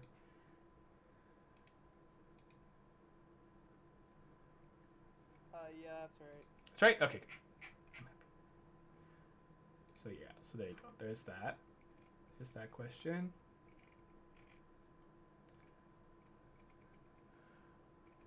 Okay, anybody have any suggestions? If not, I can find questions. How did it become over 3? 27? The 27. Yeah. So all I did is this becomes a 9, that becomes a 9. Yeah. There, right? Multiply the 9 in, so it's gonna be 9 over 27. 9 over 27 is just 1 over 3. Okay, thank you. Good. Okay. Can you scroll up? Yep. Sorry, one sec. Okay. Sorry. So to where? To like the part where you use the identity for sine squared. Here. How did you know which one to use? Because like sine squared can be like different things. You're right. You're right. Yeah, there's lots of different identities that include a sine squared. The reason I chose this one is because I could see right after I could do a u sub, because I would have a single function out the side. The integral of that function, right? The integral of that function is one of the things inside here. I could just see, I saw that a u sub was the next thing after that, right? So that's why I chose that. You could try another one and you'd see you might get stuck. So if you ever get stuck, just maybe if you make a note here, right? There's many possible ways you could do this, right? Possible options. So if you ever get stuck, go back to those possible options and see if you can choose a different one and see if that gets you any further. Actually, for the step that above this one, just the one that's right above this one, can't you use, like, we have sine to the power of 3 and then we have the derivative of it. So isn't the integration is just sine to the power of 4 over 4 and multiply outside by 3? Sorry, where am I looking? Where am I looking? Right here, you have This sine one? to the power of 3 and then cos of theta. So you can multiply outside by 1 over 3, inside by 3, and then the integration is going to be sine to the power of 4 over 4. This is what Dr. Mike. I see. But where would this cos go? Where would this cos go here? There's still a cos on the denominator, on this one. Right? I see. Right? There's still a cos. If this cos wasn't there, yeah, it would just be a totally normal u sub. It would just be a totally normal. The reason I didn't do that is because there's a cos there on the bottom. So if I did u sub, it would be u cubed du, and there'd just be a cos theta left on the bottom. Okay, yeah. Right? Thank you. Exactly. No problem. What was the Sorry, you're cutting out. Could you try that? Could you say it again? Can you just scroll down to the final answer? Yes. Yeah, no, I'm just trying to compare this to the answer they have in the textbook. It looks different. Okay, could you read it to me?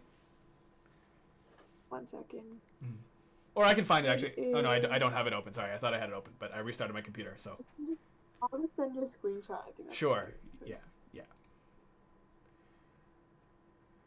How did you go from 27 to over 3? I factored out a third from in here. Notice there's a third the here. last step. Because this fraction has to distribute in, right? This fraction has to distribute in. So here, let me write a little middle step here, right? So the middle step in here is that it's going to be, I factored out the third, so it's going to be -9 times 9 minus x squared to the 1/2 minus 9 minus x squared to the 3/2 over 27 plus c, right? And now I multiply that 9 in, right? So actually, I guess technically that step goes here, right? But you multiply the 9 in, so you get this, right? And then when you multiply on this fraction, you'll get -9 over 27 times 9 minus x squared to the 3/2. So you might want to take out that first bracket then. That's why I got confused. Because in the second last step, you put one giant bracket, but it never finished. You're right. That bracket doesn't do anything. Yeah. So yeah, that makes sense. There you go. That bracket doesn't do anything. Actually, I'll leave this text here. But yeah. That goes there. Okay, and did you send the final answer from the textbook? Yes, you did. Yeah, it should say it's in the Yeah, this is the same thing. Because, look, so I have 9. So, negative 9 minus x squared to the 1/2 plus, okay, and then now I have, yes. So, wait, theta, why is it? Oh, no, it's a theta because their original variable was a theta. Yeah. So, this is going to be, this is going to be 9 minus x squared to the 1/2 cubed, right? Sorry, I should say. Move it to the side. It's going to be 1/3 of that plus c. I can factor out a 9 minus x squared to the 1/2, right? And I'll get, so I'm going to factor that out. It's going to be 9 minus x squared to the 1/2. What's left inside? Well, inside is negative 9 plus 1/3. Okay, negative 9 plus 1/3. Okay, let's see if this works. We'll see. Yeah, it looks like something's wrong here. This is going to be 9 minus x squared to the 1/2 squared, right? This plus c. So I factored this out, so that's why this exponent went down by 1. So then this is just going to be 9 minus x squared to the 1/2 times negative 9 plus this combines into just 9 minus x squared plus c. Yeah, this doesn't look good because what's going to happen now is 9 minus x squared to the 1/2 times negative. Oh, where did the third go? Yeah, you forgot the third. Third disappeared. Third disappeared. 1/3. Okay. You factor out 1/3. Well, yeah, okay, I can factor out a third. This is going to be times 3 is 27, so negative 27 over 3. You know what? I'll do it a little differently. I'll multiply this in, but yeah, that should. Yeah. It'll be the same thing. So negative 9. I'll multiply that in, so it's going to be plus 9 over 3 is 3 minus 1/3 x squared. That's right. That's the correct amount of brackets. Plus c. So I have 9 minus x squared square rooted. This is going to be negative 6, minus 1/3 x squared plus c. And I can multiply the inside here by 3. So I got to do 1/3. Well, actually, I'll multiply the inside there by negative 3. So it'll be negative 1/3. And then, well, I'll do it on the next line. So negative 1/3 square root of 9 minus x squared multiplied by negative 3 is going to be 18 minus or plus x squared plus c. And that's the same. Okay, oof, that was long. Yeah, it's a lot to get. Like, again, the textbook does a lot of random simplification that isn't really simplifying because it's. I guess this is simpler. This is simpler in this case. Seeing this, but weird, to say the least. Okay, so can I keep going to the next question?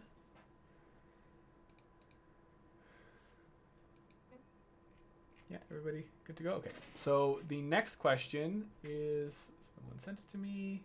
So we will do this one. So it's the integral of x squared over x squared plus 4 dx. And as the person who sent it to me noted, this is before we can do, we can't divide it, we can't do, what's it called? Partial fraction decomposition, there you go. So, let's see what we can do. See what we can do.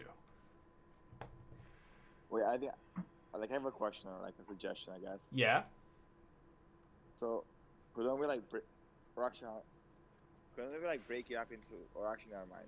Yeah, if the addition on the bottom, like break up so like into 2 fractions. Yeah, I was thinking to break it up into fractions, but like it doesn't help out anything because like the top is just one thing on the top, so. Yeah. It wouldn't help out. It wouldn't change anything. Yeah. Okay, so that's not going to work. Can we? Wouldn't that work? Because you take it out and then you would have a 1/4. Take what out? You would take out, like, you split it. Oh wait, sorry, no, you can't split it in the first place. You can't split it. Yeah, exactly. Exactly. Wait, can we use the tan sub? I'm thinking that. Yeah, I'm thinking that. Can't do the normal trig sub though, because the trig sub it's not in a square root. Yeah. Can we take the square root of the bottom? Because it's x squared and 4 squared, so it's like x plus 2. Well, hold on. Yeah. Well, so you first of all, if we were to take the square root of the bottom, let's just say we were, you'd also have to somehow make that like you can't just do that out of nowhere. You have to like either you'd have to like square root. What would you have to do? I don't know what you'd have to do after that. Square root of the whole thing? Well, even if you square root the whole thing, then you're gonna get the square root of the answer. You're not gonna get the answer, right? So if you wait, question. So could we just square root the whole thing and then square the answer? Yes. Well, square actually. What I'm thinking, very similar to that, is square root this. So it's gonna be the square root of x over the square root of x squared plus 4 squared dx. I don't know if that's gonna work. I don't know if that's gonna work. Hold on, Adam. Yes. Couldn't we just say x is equal to 2 tan theta and then just go from there with dx being 2 secant squared theta? Like, what's to stop us from doing that? What's stopping us from doing that is that the reason trig substitutions are useful and that they simplify things is because it's in a square root here, right? So we can do that 1 minus something, right? Okay, no, we could, no, we'd still do a simplification. We'd still do a simplification. Right, we could change that to be 4 times tan squared plus 1, and then we could change that to secant squared, with x squared becoming 4 tan squared, and then dx becoming 2 secant squared theta. 2 secant squared theta, yeah. Yeah. Like I tried it here, and I've gotten right now. I'm sitting at the integral of 2 integral of tan squared theta is what I've got from Duke. I'm not sure if I've done it properly, but yeah. Okay. You can sub right now. No. Yeah. So let's. Well, I mean, if we're at this stage, yeah, you could sub. Although this is kind of looking not good. It'll cancel out at the end because you're squaring. Wait, Adam, if you're doing that method, then the top would just be like x. It won't be I think you have to take out the square root. That's true, actually. Yeah, that wouldn't be square rooted. Yep, you're right. That would be just x. But also, I don't think this is right. I don't think, like, I mean, this is right. Like, this is equivalent to that. But then integrating this. Yeah, Oh, you would have to apply the square to get the dx. That's the problem. Yeah. Can you use division? we can still do tan sub from the original question. Yeah, we will do that. We'll try that. That's what I'm gonna do. That's what I'm doing. I'm just gonna go with the tan sub and see what happens. So, the sub is for if you have a something squared plus something squared, I'll immediately rewrite this as 2 squared, right? So something squared plus something squared, well, you sub in. So I'm gonna just block around this quickly. We sub in x equals 2 tan theta. Dx equals 2 secant squared theta, d theta. I always forget. Yeah. That's right. Okay, good. So then let's go around. You know what? I can rewrite this. That's not too hard to rewrite. After, if we try that. Although I don't think we'll even try that. This is going to be the integral of 4 tan squared theta over 4 tan squared theta plus 4 not d theta, sorry, 2 secant squared theta d theta. So I'm going to give everybody a second to see how I went from this to that. No, you would still need the square root in the denominator because you have to cancel out the square of the substitution that you do. The square. So you still need it squared. Like, you would just replace the x. Like, your previous integral, you would replace the x with 2 tan theta, but you wouldn't square it yet because you would have to use a square root to cancel out whatever you trig sub. Well, so you're saying, like, before when I had that x over square root of x plus 4? Yeah, because you're subbing secant squared theta. I'm subbing that into this, not this. Because taking the integral of this is more complicated than we realize. You can't just you can't just take the yeah, look, so if we although could you? Wait, hold on. Well, No. like, my point is the trig sub wouldn't work without the square root. Because Oh, that's true. That is true because you're kind of breaking the logic of it. But I mean, we can see how it goes, yeah. we can see how it goes. Yeah, I don't know what's going on. So never mind. Sorry, that doesn't cancel. Sorry. You would I'm cancel a little. the 4. Well, I would cancel like. I'll write it a little clearer so people see what I'm doing. Wait, how were we able to do the trig sub without the square root anyways? Don't we need that? Isn't that like one of the rules? I don't know if it's a rule that you have to be in a square root because although it does break down my explanation of it with a triangle, I think we're. You need the square root because Adam, I think it's okay. Actually, I had a lab and my TA did something like this, but a different question. She did it like really easily, but she did the trig sub without the square root, but explanation.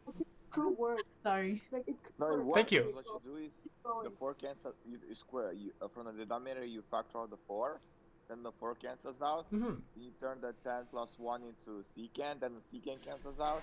Yeah. And then yeah, it works. Okay, let's try it. Let's give it a go now. Okay, It so works. we're here now. Yeah, so we're here now. So this is going to be the integral of 4 tan squared theta over 4 tan. I have to write better. Sorry. 4 tan squared theta plus 1. Right. Move the 2 to the front. Secant squared theta d theta. Okay, so this is going to be the 4's are going to cancel. Okay, I'll put it in red. The 4's are going to cancel. And then we have 2 integral tan squared theta over tan squared theta plus secant squared theta is tan squared theta plus 1 is secant squared theta. Yeah. So we can put a secant squared theta d theta. Right? These will cancel. And we just have 2 times the integral of tan squared theta d theta. And the integral of tan squared theta d theta, I hope it's here. It's not. Okay. Use a reduction formula or something? Yes, we can use a reduction formula. Yep, we can. So, although I'm sure it's just a...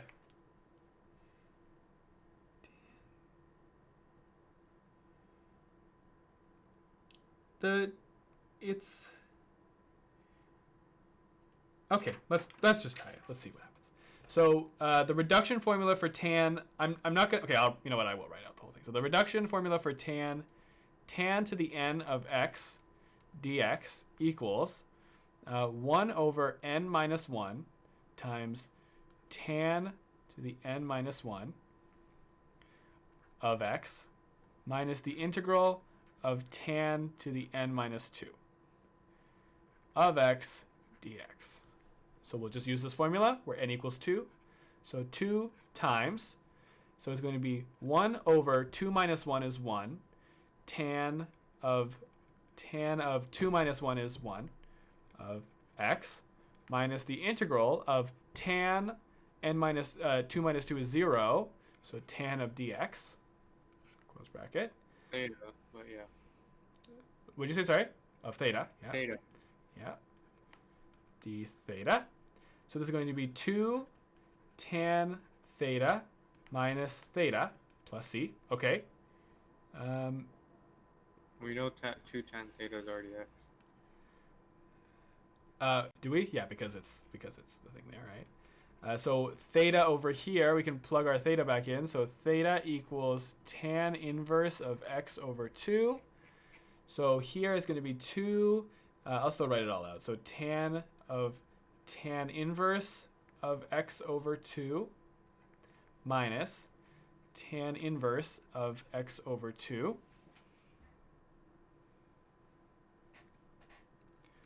plus c. So then tan of tan inverse They're messing You up. could just switch x for the 2 tan theta. That's just x. Yeah. So this is going to be 2x over 2. Yeah. This is going to be 2x over 2. Tan inverse of x over 2 plus c is going to be x minus. No, I mean, we originally made our x 2 tan theta. So couldn't we just like automatically? Oh, okay. That's just x. Yes, you could do that. Yeah. You could do that. Okay. Yes. We said originally that x equals 2 tan theta. This is theta now, right? So it's the same theta we've always been talking about. So yes, this would just be x. But you can also do it just the normal way, and then you can see, that would just be x. Yeah. Plus. Right. So. I think you forgot to distribute the 2 to the 2 Yes. arc 10. I did forget that. Okay, so there's a tan inverse, and that should be the answer. Should be good. So the person who sent me the question? Isn't the integration of tan squared is oh, never mind actually.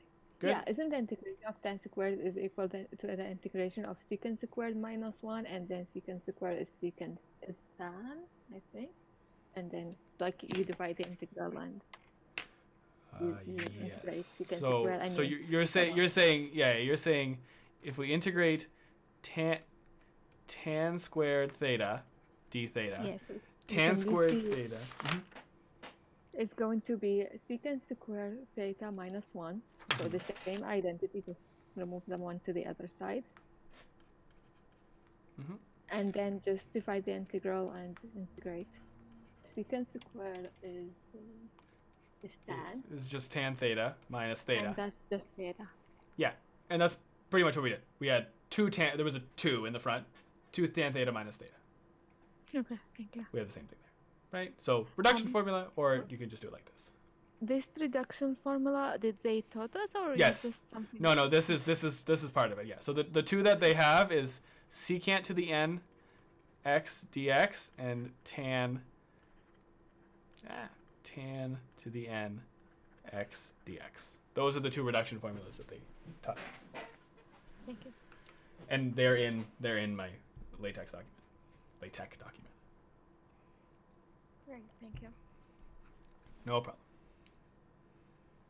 Okay, guys, I'm not done. I think I'll just take a break, take a 10-minute break, and then we can keep going after that for a little bit. I'll do a couple more questions. I can do some Horowitz lectures questions, or any other questions that you want.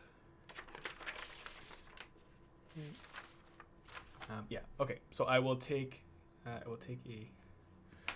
break in just a second. Sorry, 1 second.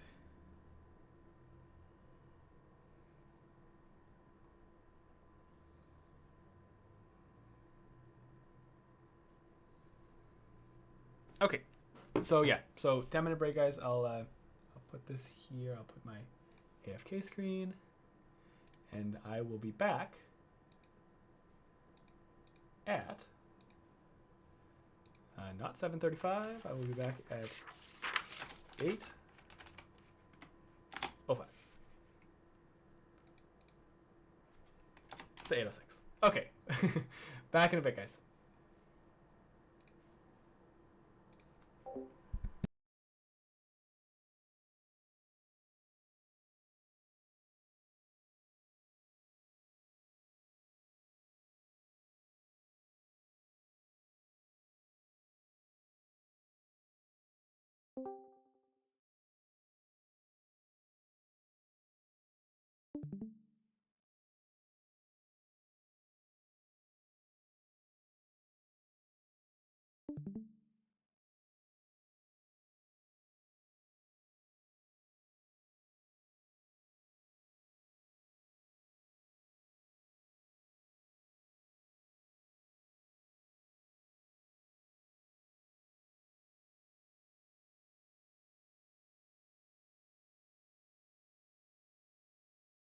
Break now, I guess. Now between the breaks, that should be the official entertainer. What do you guys think?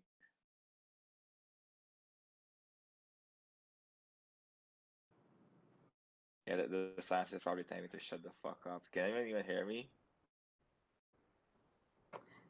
Yeah. Who are you? I'm I'm the guy joking. with the legend. I'm the guy with the legend. Oh, the legend. Yeah, I want to hear it. What Okay, legend? so basically the legend says that when Horowitz makes the tests, what he likes to do is he likes to go for a walk, and then he goes to like Dollarama / dollar store or wherever, and he buys a joke book, right? And then he buys a joke book, he goes home, he opens it, and then whenever it's in the joke book, he just puts it on the test because the entire test is just a fucking joke. That's the legend. What do you think of the legend? That was the most nonsensical legend I've heard. What But makes it's funny. nonsensical? It's facts, bro. It's fact. No cap. It's honestly fact though. Like last semester tests were just like they were just so like literally a joke. It was a joke indeed. That's where the legend comes from.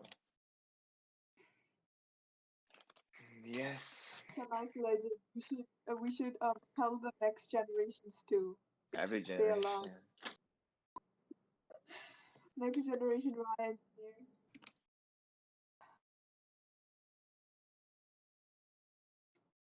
Yeah. Yo, I was actually thinking. I was actually like, but yeah, I should be the.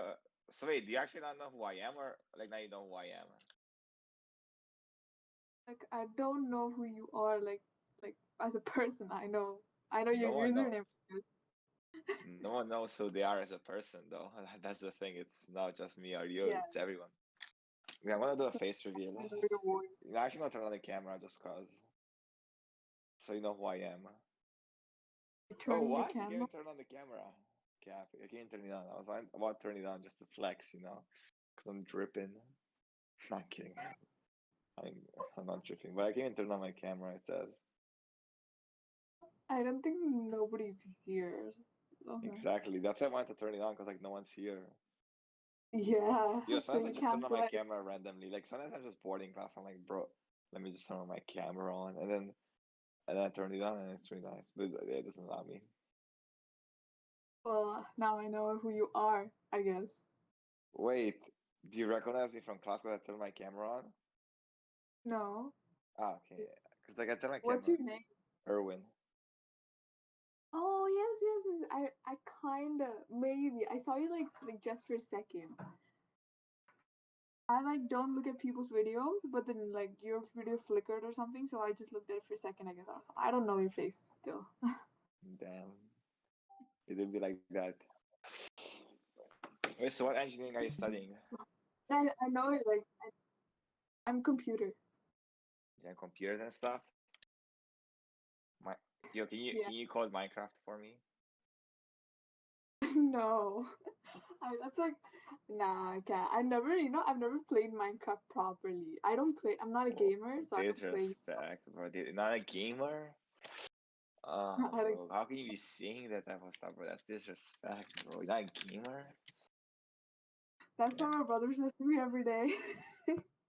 I don't know. Yeah, I know. It's okay. No, I'm not a Friends gamer are either. gamers. I just say I'm a gamer, but I'm not. I play like fucking once in a month. I play some video games too, and I don't consider myself a gamer. That's nice. We have something in common then, bro. Everybody here is a gamer, I swear to God.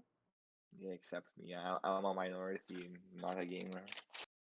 We're minority together. Wait, say again? We're a minority together, man. Yeah, we're in the same boat. The same whatever, the same boat. In the ocean, we're just in the same boat in an ocean of gamers. Yes, for real. Like in the summer, everybody been like forcing me to like play games, and it's so hard. You have to play like 24/7 to get good at it. Yeah, I don't know. Like I usually just like play games just like for fun. It's just like I know I'm shit at them, but I still play them. I'm like, fuck, I don't give a fuck if I lose. I'm too cool for that. Bro, Just like what? stressful. So what hobbies do you have other than? It's not stressful. It's fun. It's stressful for me. Okay, it's like pressure. Like everybody wants me to be a good gamer. And just tell them that it's you can play whatever you want. I don't know, it's something a bit too much. It's just a game, my guy. You shouldn't be stressing. My friend, you Yeah. shouldn't be stressing. Wait, so what do you like? What hobbies do you have other than? I guess it's not gaming, but what hobbies do you have? I don't have like particular hobbies, but like one long-term thing I do is that I sing and stuff. So that's like the only long-term thing. Everything else, like I try new things all the time.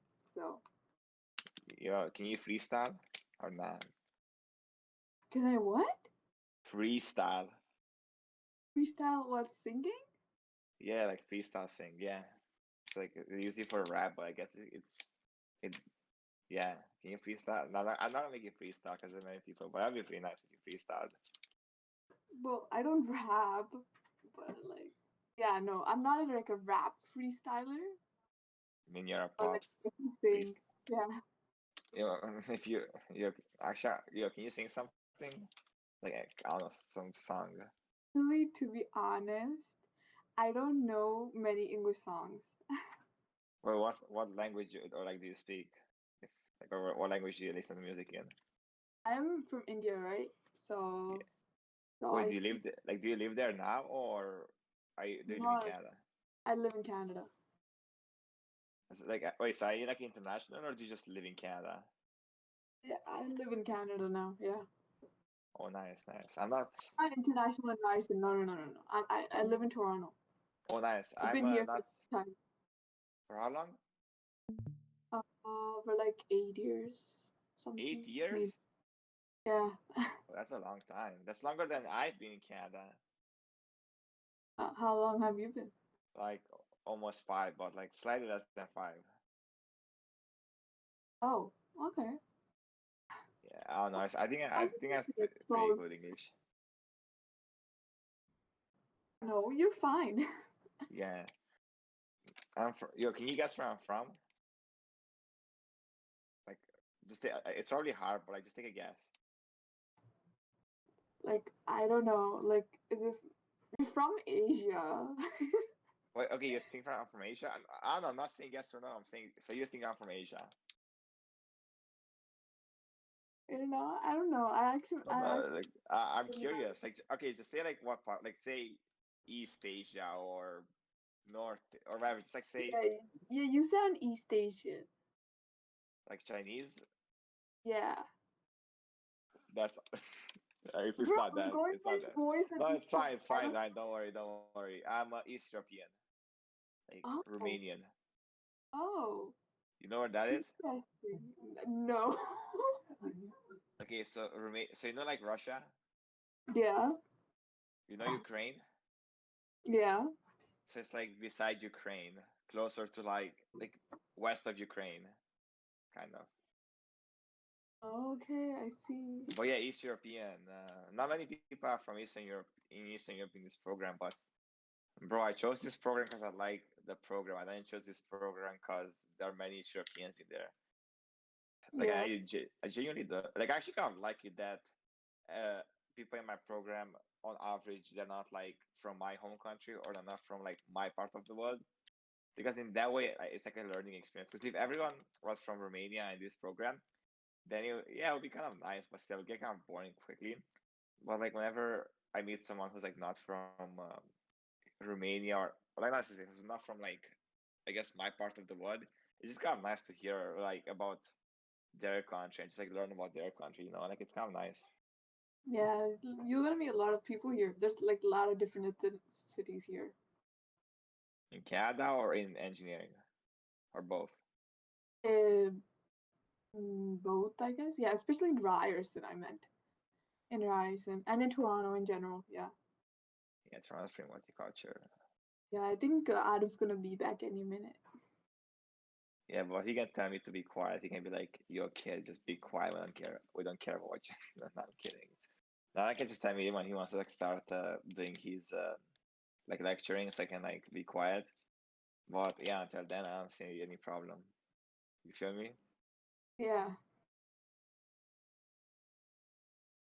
Okay, I gotta go. I need to do something. I'll be back. Yep. Yeah, sure. I guess I'm gonna be on my own here talking to myself. Yeah, do that. Yeah, I'm actually talking to myself. See if anyone actually notices. Yeah, but take care. But yeah, I guess I'm talking to myself now. I don't know if anyone's listening, so I don't know if people are listening and they just muted and I'm talking to myself, or if no one's listening, I'm just talking to myself. I guess this is how it feels like to be a YouTuber, eh? I'm back. Yeah. Hello. Hi. Were you entertaining? I don't know, I'm trying to entertain.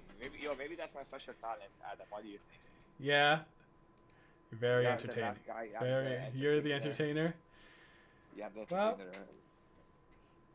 I sure. try to be. I try to be. When you come from a foreign country like myself, you can't. If you want to make friends, you have to be extroverted. You can't just. Yeah, you're say- extroverted. Yeah, for sure. Yeah, exactly. I remember you from my from the chem last semester, the chem discussions. I remember hearing your voice all the time in the chem discussions last semester. Yeah, did I talk a bit too much or not? No, you didn't talk too much. You just talking. Yeah, for sure. That's good. Okay, let's get back into it with these questions here. Does anybody have any suggestions? Yes, looks like. Yeah, Looks like I am Groot sent questions. Okay. Yes, I am. Yes. So I will do those two, and any more you can just either DM me or put them in the discussions chat or wherever you want to put them. Okay. As long as I see them. So let's do this one.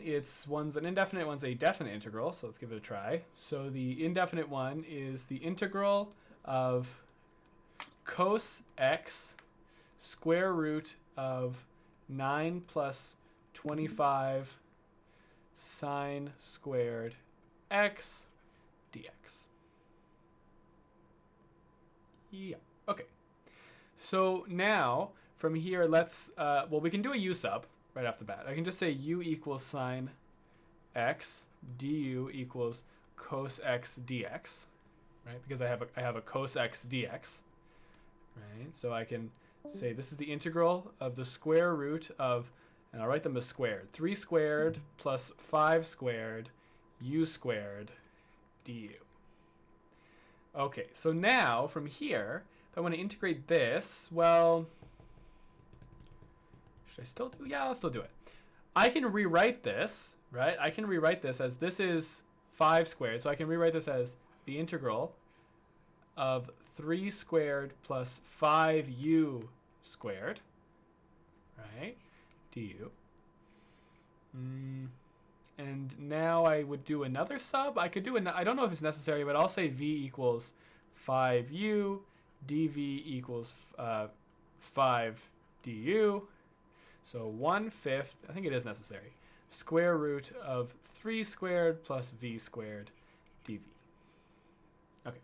So now I will do a trig substitution, and specifically the tan one. So I'll say v equals, it's going to be 3 tan theta, dv equals 3 secant squared theta, d theta.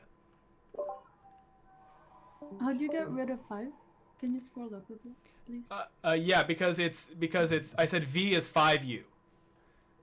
Yeah. So it's 5u squared. So it's v squared. Okay. Because that's what v is right here. I'll draw it in. 5u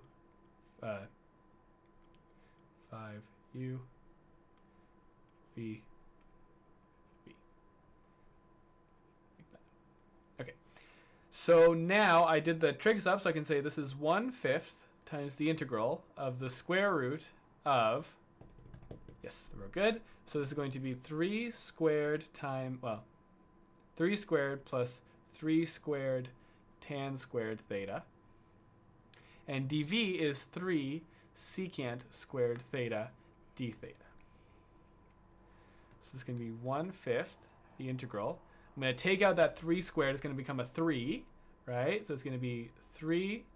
It's going to be, okay, I'll take it out like this. 3 square root of 3 squared times 1 plus tan squared theta. I'll move that 3, this 3 to the front. So it's going to be 3 there And it's just going to be secant squared theta d theta. This 3 also goes to the front, so it's going to be 9 over 5 integral 1 plus tan squared is secant squared. So this is going to be secant squared theta d theta. And this is just 9/5 integral secant to the 4 theta d theta. The square root. What did I forget? Sorry? Square root for the secant squared. Oh, and so, yeah, you're right. So it's the 1 plus tan squared is secant squared. The square root of that is secant. So secant times secant squared is a secant cubed. Yes, thank you. That's right. So from here, we can just do some sort of strategy that we have. Let's see. We can do a reduction formula, or we can do, if k equals, no. Yeah. I believe reduction formula would be best.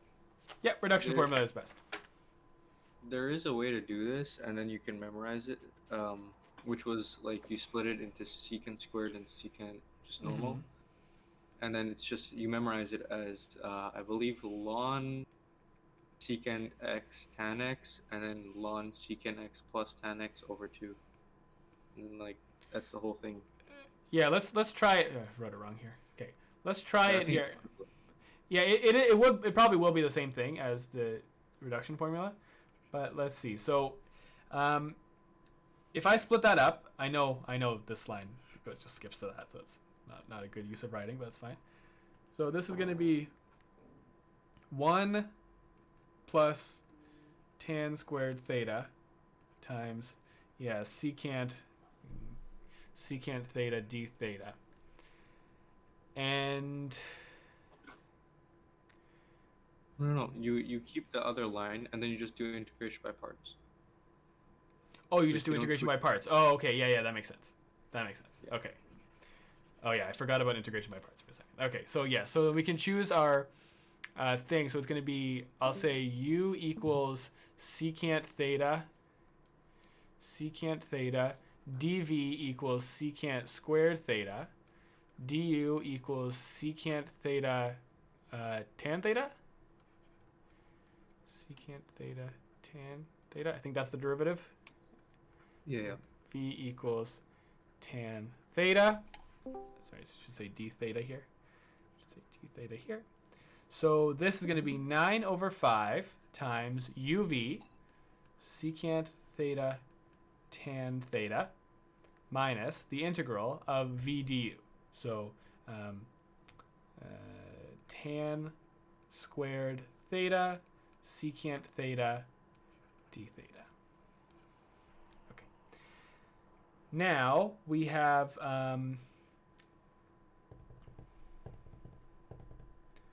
tan squared plus 1 secant tan is the derivative of secant.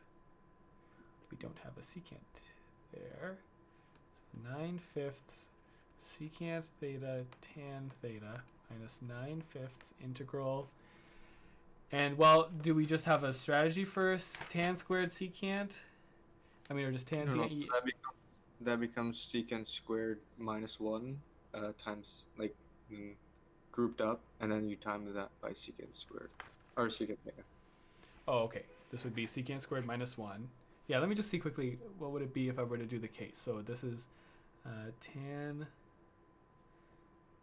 there. So like this derivative, this integral for secant cubed can be memorized if you do it through this way. Just looking Yeah, it will here. work. Did you apply the reduction formula?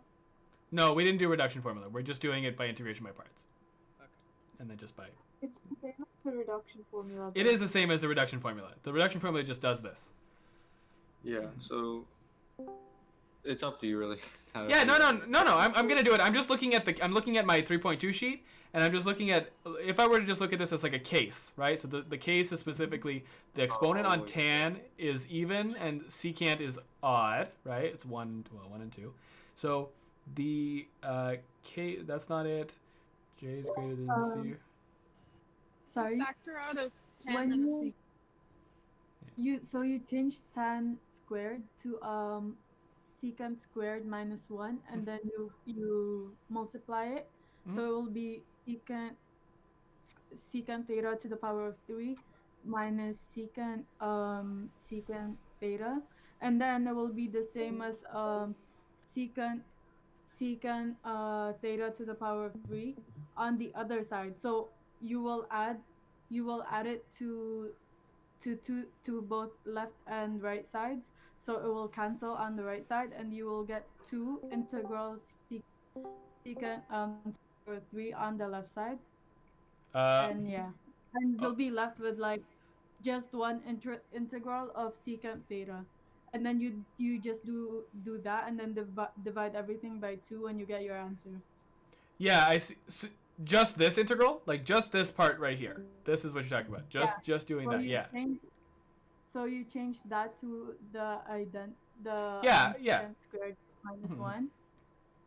And yeah. Okay, let's try it. Let's try it. Okay, so let's see what happens. So it's going to be secant squared theta minus 1 secant theta d theta. Okay, so then from here we're going to say 9/5 secant theta tan theta minus 9/5. This is going to be the integral of secant cubed theta minus secant theta d theta.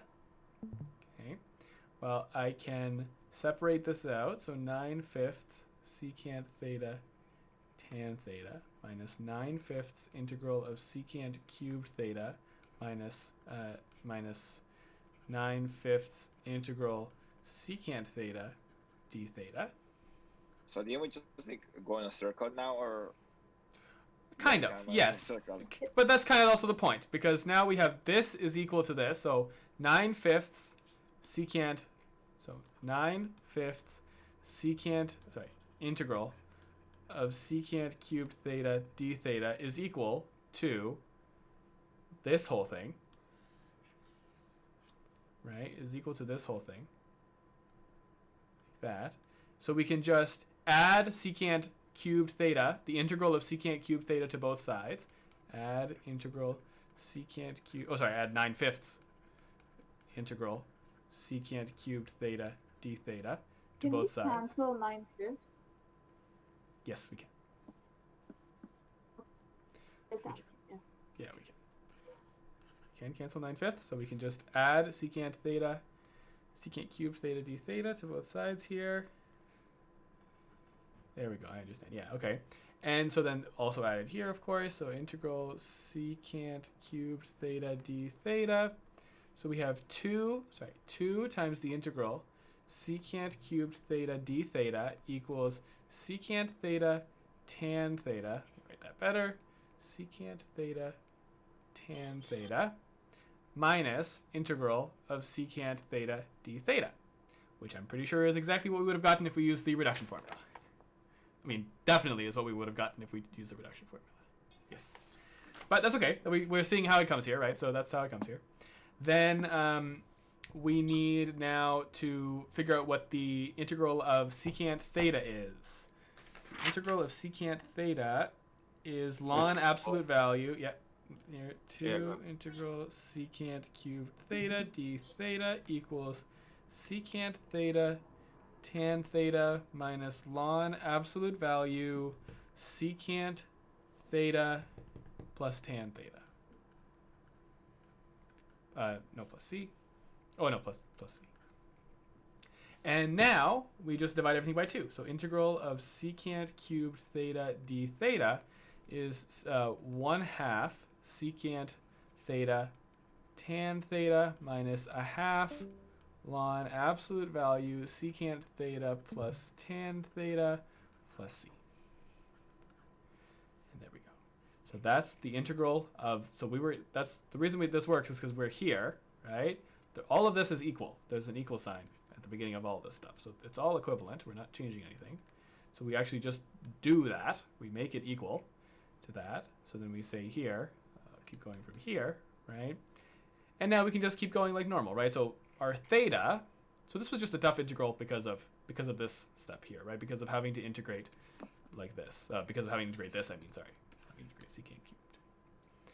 Okay, so Wouldn't then you keep the 9/5 though? Because you don't cancel it out at the end. Like what I mean is the secant cubed is equal to this, not the 9/5 secant cubed is equal to this. Like it's outside of the integral. yeah, you're right. Hold on. So you just copy paste whatever you did and then put it 9/5 times that. Well, no, actually, no. 9/5 secant cube is equal to this because look, we separate it out like this. What's happening? Yeah, but you separate it out. Separate it like this, and then this line is equal to this line. So the 9/5 secant cube theta is equal to this, right? There, the 9/5 can cancel. So yeah, that's still right. No, but you would move the 9/5 to the other side. It would become 18/10. I don't know if you get what I'm saying. But Wait, why would it become? Like if you do secant cubed on its own, you would arrive at that bottom answer. Yeah. That's my point. Yeah, but we did secant cubed times 9/5. We did this. It was this. So what I'm saying is, shouldn't the 9/5 be multiplied by all of that? But they would cancel. They would cancel on each side here, on left and right side of the equation. Oh, okay, yeah. Right? Because it's 9/5 secant cube theta equal to 9/5 times that, right? So they would cancel in this case, right? Yeah. And then from here, okay. So then here, our theta is this. So then we can go back to our. Oh, I didn't do this, did I? No, I did do that. Sorry. That's. I thought that was the u sub. No, that's our integration by parts. So then here we can use this. So, oh, did I start using? Oh, no. Okay. So here, theta is equal to tan inverse of v over 3. Very good. And then here, so I'll put that in here. So this is equal to 1/2 secant of tan inverse of v over 3, right, times tan inverse. So I'm going to skip a step here, but hopefully people are okay with it. Tan of tan inverse of v over 3 is just going to be v over 3 minus 1/2 ln absolute value secant of tan inverse of v over 3 plus, again, just v over 3 plus c. And now we just have to figure out what secant of tan inverse of v over 3 is. So if tan theta equals v over 3, tan theta is opposite over adjacent. So we have a triangle where the opposite side is v and the adjacent side is 3. So this must be v squared plus 3 squared, or v squared plus 9, right? And now we can, use this to help us solve what secant theta is. So secant is 1 over cos. Cos is adjacent over hypotenuse. So secant is hypotenuse over adjacent. So it's going to be v squared plus 9 in the square root over 3. Just to be clear, this is that. And so this is 1/2 v squared, square root of v squared plus 9 over 3 times v over 3 minus 1/2 ln absolute value, again, v squared plus 9 over 3 plus v over 3.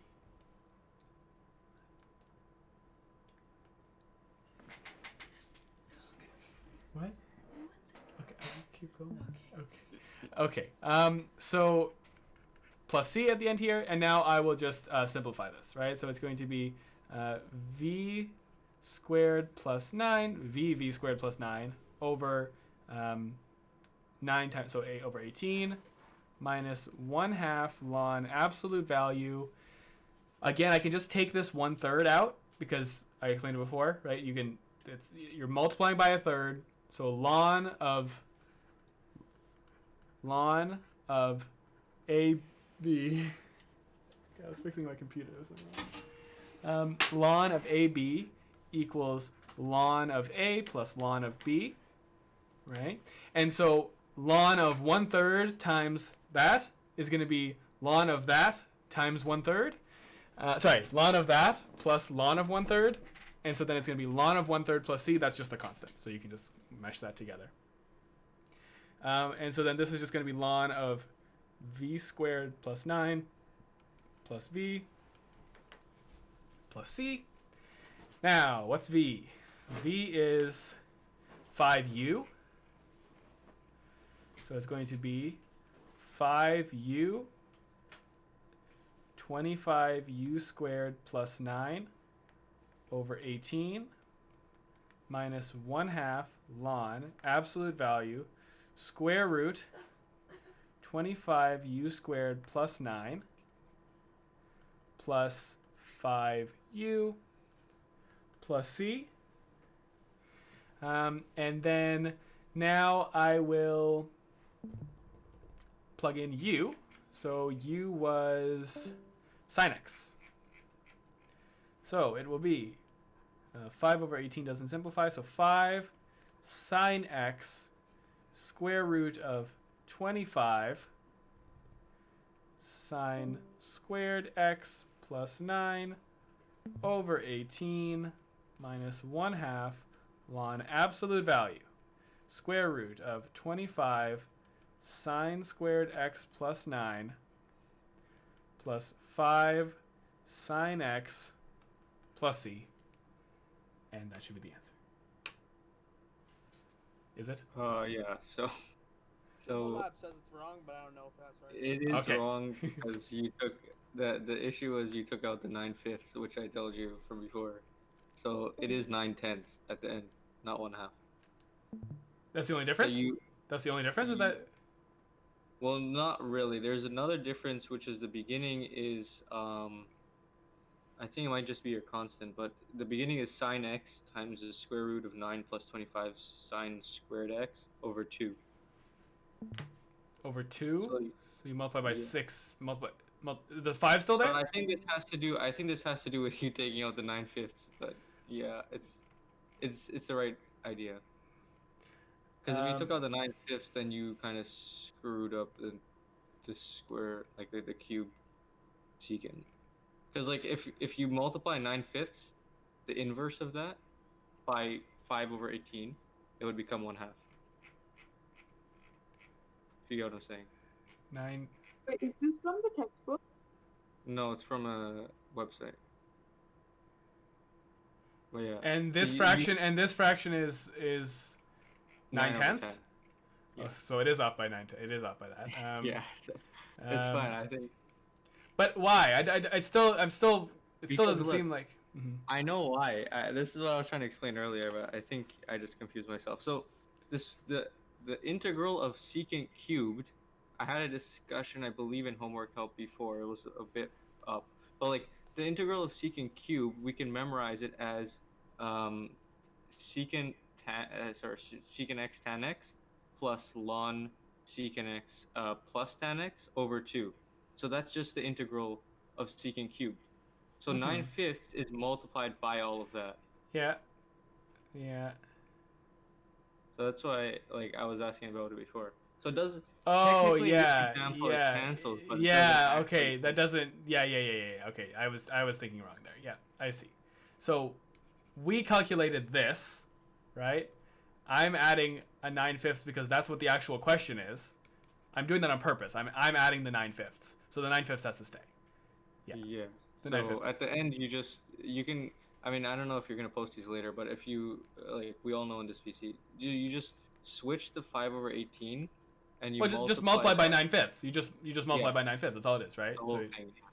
yeah, right. So So yeah, at the end, I guess you just do that, and we'll fix it. yeah, you're right. I was wrong there. It's fine. So let's see here. And that should cancel it properly. Right, yeah, so then this will cancel. So this will be, the 5's not there, right? This 5's not there. Yeah, that would cancel. Okay, sine x square root 25 x squared plus 9 over 2 minus... Sine x. So what is it? Sorry? Sine. Oh, yeah, you're right. Sorry, sine squared x plus 9 minus 1/2 ln, not 1/2, minus 9 9/10 ln absolute value square root 25 sine squared x plus 9 plus plus 5 sine x absolute value plus c. And there you go. And that's supposed to be a plus. Okay, let's see where that came from. So where do I get the minus sign from? I get the minus sign because... Oh, you know why? Because this is supposed to be plus. When you do this integral, this is a plus, not a minus. This should be a plus here. Yeah, because you distribute the negative. negative. This should be a plus here. Yeah, that one. I did that mistake too. Let me just see why. Minus 9/5. Oh, you know why? Because when you originally substituted secant squared x minus 1, you multiply the negative, so it cancels. There's a negative there. Yeah. There's a negative. So that'll be double negative, yeah. Yep. So And that's that's positive, positive, positive, positive, positive, positive, positive, positive. There we go. And that was a chunky problem right there. Yes, that was a big quote, but we did it. Okay, so there's that. Good one, very good one. I did not expect it to be that complicated just by looking at it, but yeah, I guess so. And okay, so should I do number 12 here? I probably only got time for like 2 more questions. So this one, the other one. You can probably do it without the definite. Yeah, I'll do it without the definite just for now, and then we can evaluate after. Or not even, we'll see. Y to the 4 square root of y squared minus 25 dy. Okay, so this is our next question. It's number 12, but that doesn't really mean anything because it's not in order, but it's fine, just so we see what it is.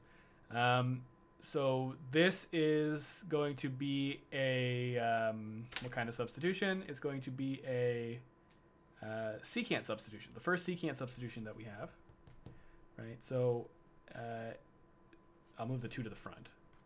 And then now it's just going to be, this is 5 squared, right? So the substitution for secant is when you see x squared minus a squared. So this is variable squared minus a squared. So we'll do y equals 5 secant theta dy equals 5. The derivative of secant is secant tan. So secant theta tan theta d theta. So it's going to be 2 times the integral of 1 over. So 5 to the power 4 secant to the power 4 theta times the square. So it won't be 1 on the top, but I'll fix that after. So it'll be y squared. So 5 squared secant squared theta minus 5 squared. Good. And on the top, we have to have dy, which is now going to become 5 secant theta tan theta d theta. Okay.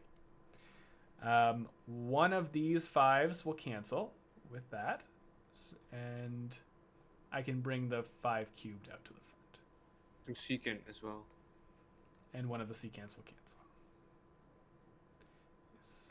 So this is going to be 2 over 5 cubed integral of tan theta over secant cubed theta square root of 5 squared times the square root of secant squared theta minus 1 d theta 2 over 5 cubed integral of tan theta over actually it's going to be the 5 on the bottom is going to make this a 5 to the power 4.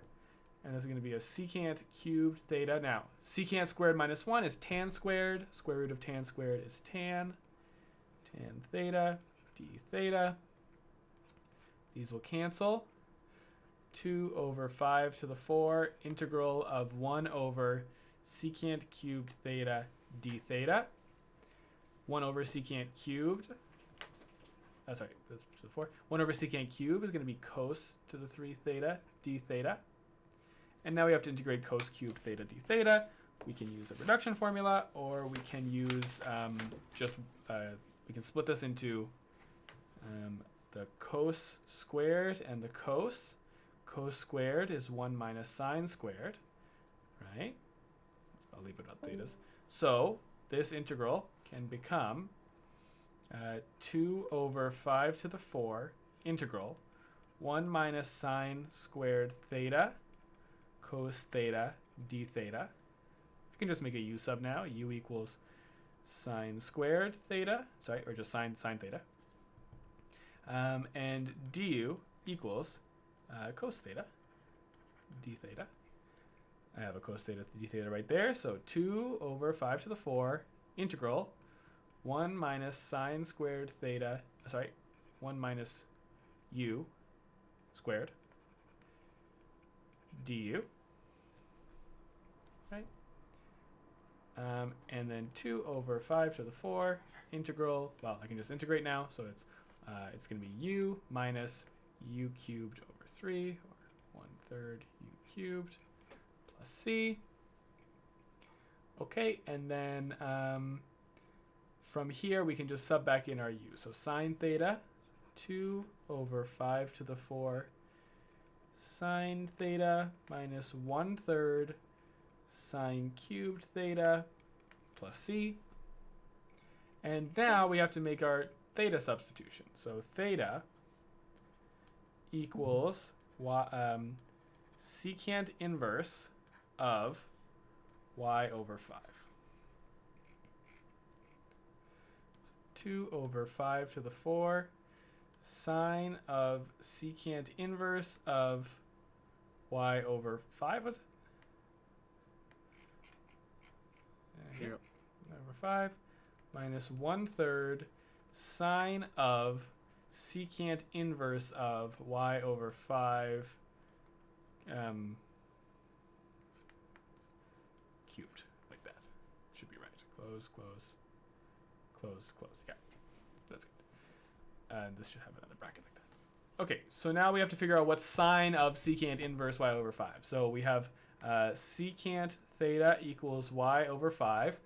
Secant theta is 1 over cos theta. Cos theta is adjacent over hypotenuse. So secant theta will be hypotenuse over adjacent. So hypotenuse over adjacent like that. Now we have a triangle where the hypotenuse is y and the adjacent is 5. So this length here will be y squared minus 25. Square root of y squared minus 25. So sine is opposite over hypotenuse. So it's going to be square root of y squared minus 25 over y. So 2 over 5 to the 4 times square root of y squared minus 25 over y minus 1/3 times the square root of y squared minus 25 over y cubed plus c. And there you go.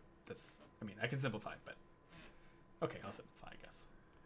2 over 5 to the 4 square root of y squared minus 25 over y minus 1/3. Now this will be y squared minus 25 to the 3/2 over y plus c, over y cubed plus c.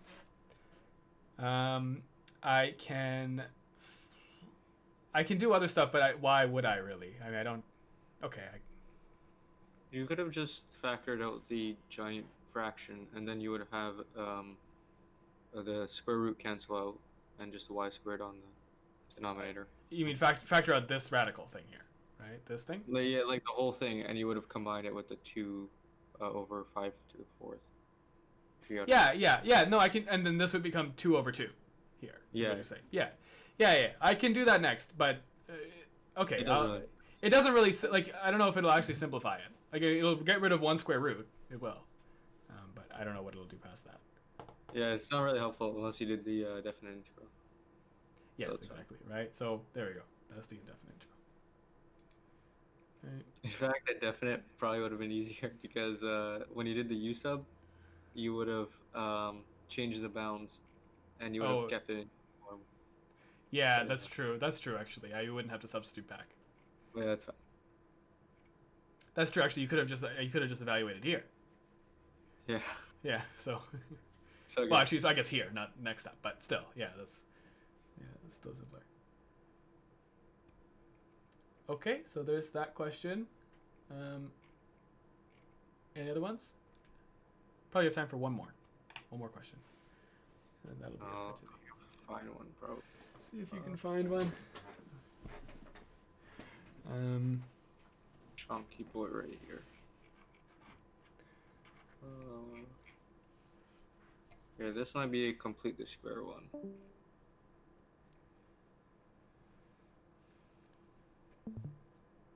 Alrighty. Posting it in homework help or discussions, I mean? Yeah, discussions. Okay. So this one is the integral. This is chat question. Integral of 1 over the square root of 9x squared minus 36x plus 37.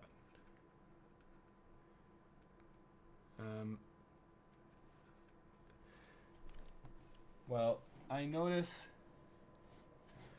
okay, it probably is just a difference of squares. I mean, complete the square question. And that's probably what we're going to do. But what I just want to point out is this is a perfect square. This is a perfect square. This is almost a perfect square. I feel like there's something you can do when you're doing that. I can't think of what to do, but anyways, just a point. Let's do, you know what? No, the only reason that's a perfect square is because that's divisible by 9. That's why they did that. So probably no secret here. So what we want to do is we want to get something in that radical that is, you can apply the trig substitution to it. So we can do that by completing the square. So the first step to completing the square is to factor out the leading coefficient. So it's going to be 9x squared minus 36, x squared minus 36 divided by 9, which is 4. 4x plus 37 can be left on the outside. You don't have to factor out from the 9 there. So you can say, now we can just factor this thing in here, right? Factor this thing here. And so this will factor into, well, we have to figure out what's the thing that has to go here to make that factor into a perfect square, right? So the thing that has to go there is that divided by 2 and then squared. So that's going to be negative 4 divided by 2 is negative 2 squared, which is 4. We're going to add 4 here and subtract 4, right? Notably in the bracket, we're subtracting 4 as well. So it's going to be 9 times, okay, 9 times x minus 2 squared, x minus 2 squared minus 4 plus 37. And I can multiply the 9 back in. So it's going to be 9 x minus 2 squared minus 9 times 4 is 36 plus 37. 9 x minus 2 squared minus 1 plus 1. Yep. And I can rewrite this as 3 x minus 2 squared plus 1 squared, which is how we want to see it.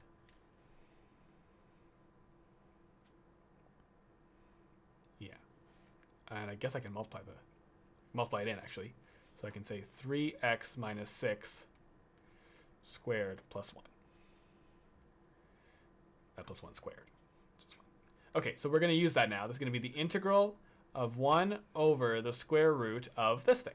So it's going to be 3x plus 6 squared plus 1 dx. I'm going to make a u sub. U equals 3x plus minus 6.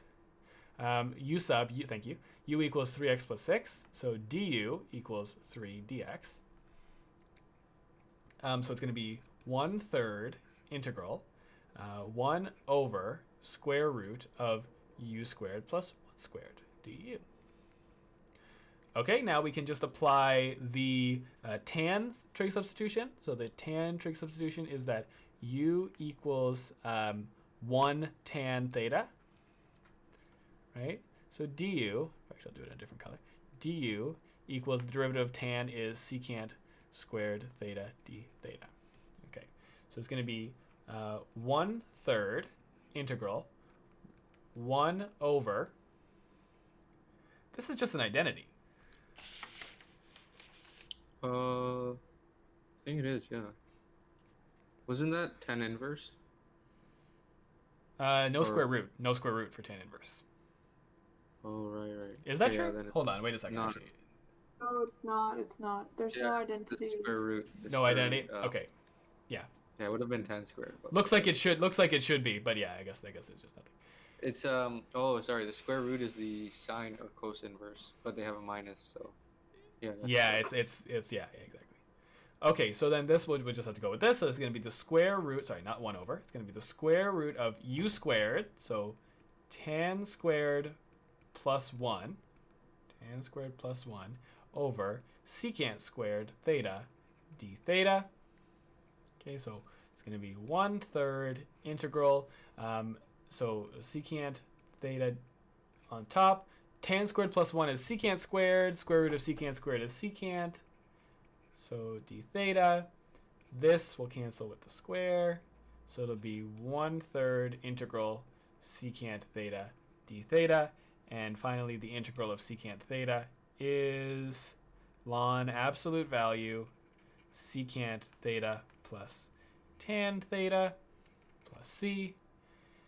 And now we just go and we substitute back in our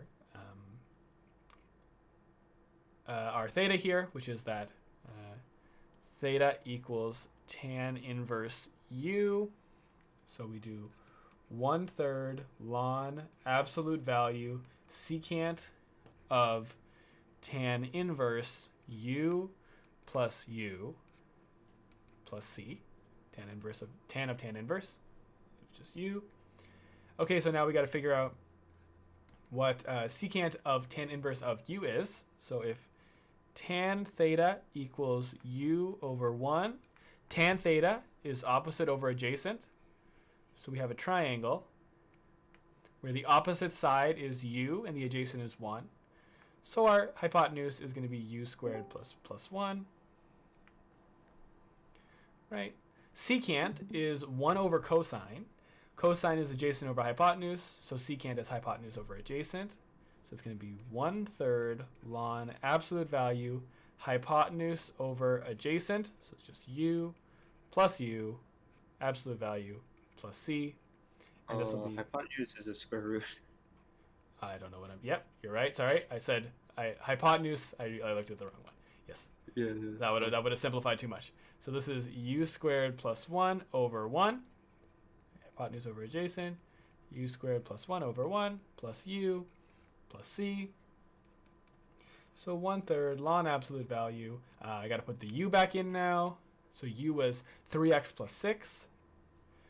Right, so it's going to be the square root of 3x plus 6 squared plus 1 plus 3x plus 6 plus c, and there we go. Minus 6. Minus 6. Don't know why I keep making that mistake. Okay. And that's about it. Yeah, that's pretty much it. That's about all I can do. Yeah, nothing else I can do here. Okay, there we go. So that was just pretty much a completing the square question.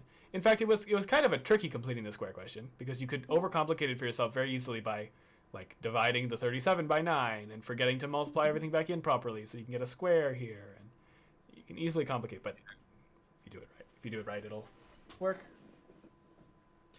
Okay, but yeah, then that's all the time for today.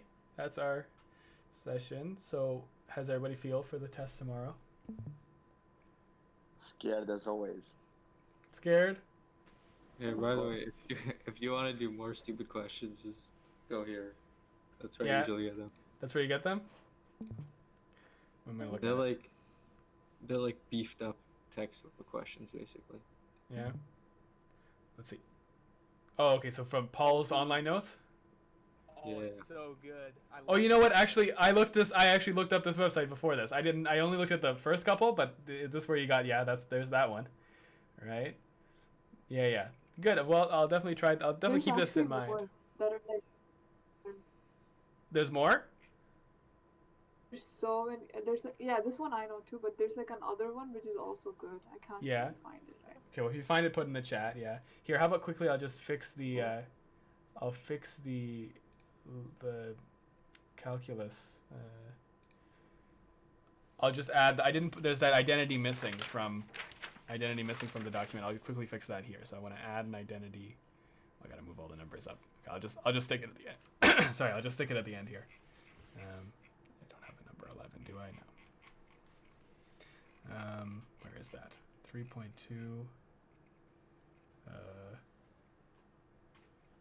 Here. It's right here. So I will put another. Wait, so why is that? Is it a code? Like, is it kind of like coding? But it's very simple. It's very simple. It's just latex. Or LaTeX. I always say the wrong word. But okay, I'm just trying. I just have to add. It looks very official, though. I gotta give it to you. Yeah, yeah. This is just how I make it look nice. So sine of 2 theta is equal to 2 sine of theta cos of theta. Number 11. Equation 11. I put a Well, second. Adam, how are you feeling for tomorrow? I'm feeling all right. If I can do these questions, I can do the test question tomorrow probably. Bro, Adam's always ready. Like, let's be honest. Yo, Adam could probably take the final exam Did you guys right get now instead a test. announcement about the midterm, or what's it called, retaking the retest 1? Oh, I heard that. Yeah, if you did it already, I think it's just for people that missed it. It wasn't meant to be sent out to everybody. It was meant to be. Yeah.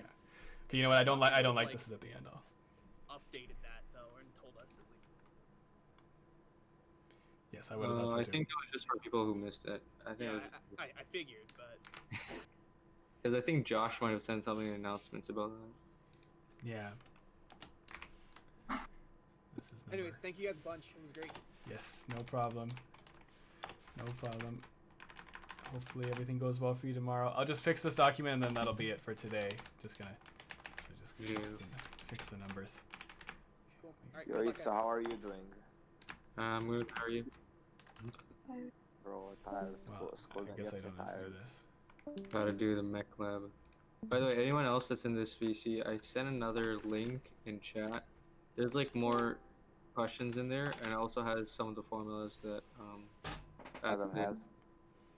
Yeah, it also has some other ones like the integration of cotangent, secant, and cosecant that you probably have to memorize. This here, this page? Yeah. Yeah, So that's if you scroll. Oh, it has Yeah, all the so Oh, this? yeah, so it has all of this, and then it has a bunch of other problems too with the solution. I'll take a screenshot of that. Okay, sounds good.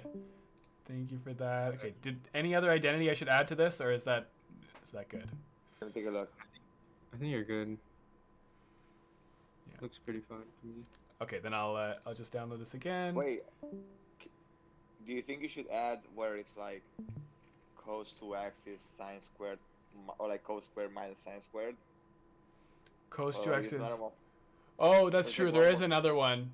Although I don't know how much that's used in this, because that doesn't... I never use that in a trig substitution, because it looks like it makes it more complicated. Right? So Okay. I think I'll just leave that one Maybe. out. I think I'll just leave that one out, yeah. Wait, wasn't there? I don't know if this was in this section, but wasn't there something on like when you have a sine squared or something, and you would replace that with the rearranged formula of cos 2x or sine 2x? Yeah, that's these formulas here. Yeah. So did you do any of those problems before? Yeah, I did one today. I did that. Okay. Then I'll So- check through that for you. Yeah, well, you gotta. I don't know. I don't remember when, but yeah, at some point I did. Yeah, it's fine. I'll find it. No problem. All right. Thanks, man. Okay, no problem. Good luck on the test tomorrow. Good luck. Yeah, you Hope it goes well. Thank you, Adam. Adam, you should bless me. You bless me with the knowledge. Oh, okay, Bless. good. I'm happy. I blessed you with the knowledge. Yeah, that's exactly what I wanted to do. Yeah. Wait. So like, if I have any questions outside of like this session, I can like shoot you a Discord message. Yeah. Just message me. I can help you out. Yeah, I can be like, hey Adam, how do you do all 50 questions from this section? And I can probably do some of them, but I don't know if I can help you with all of them. Yeah. Nah, I'm kidding. They probably the textbook questions are very repetitive. Like if you know how to do like 5 of them, then you know how to do all of them. Yeah. That's true. Okay, so the new thing is posted in homework help. I can't find the old one, so I can't delete it. I don't know. Did I post it in discussions or homework help? Oh, I posted it in discussions. I posted it in discussions. Wait, no. Now I posted it in discussions, just now. So then the old one is in homework help. Okay. There, okay. And I'll delete the one in homework help because that's the old one. Yes, okay, good. Figured it out. Okay, I'll stop recording.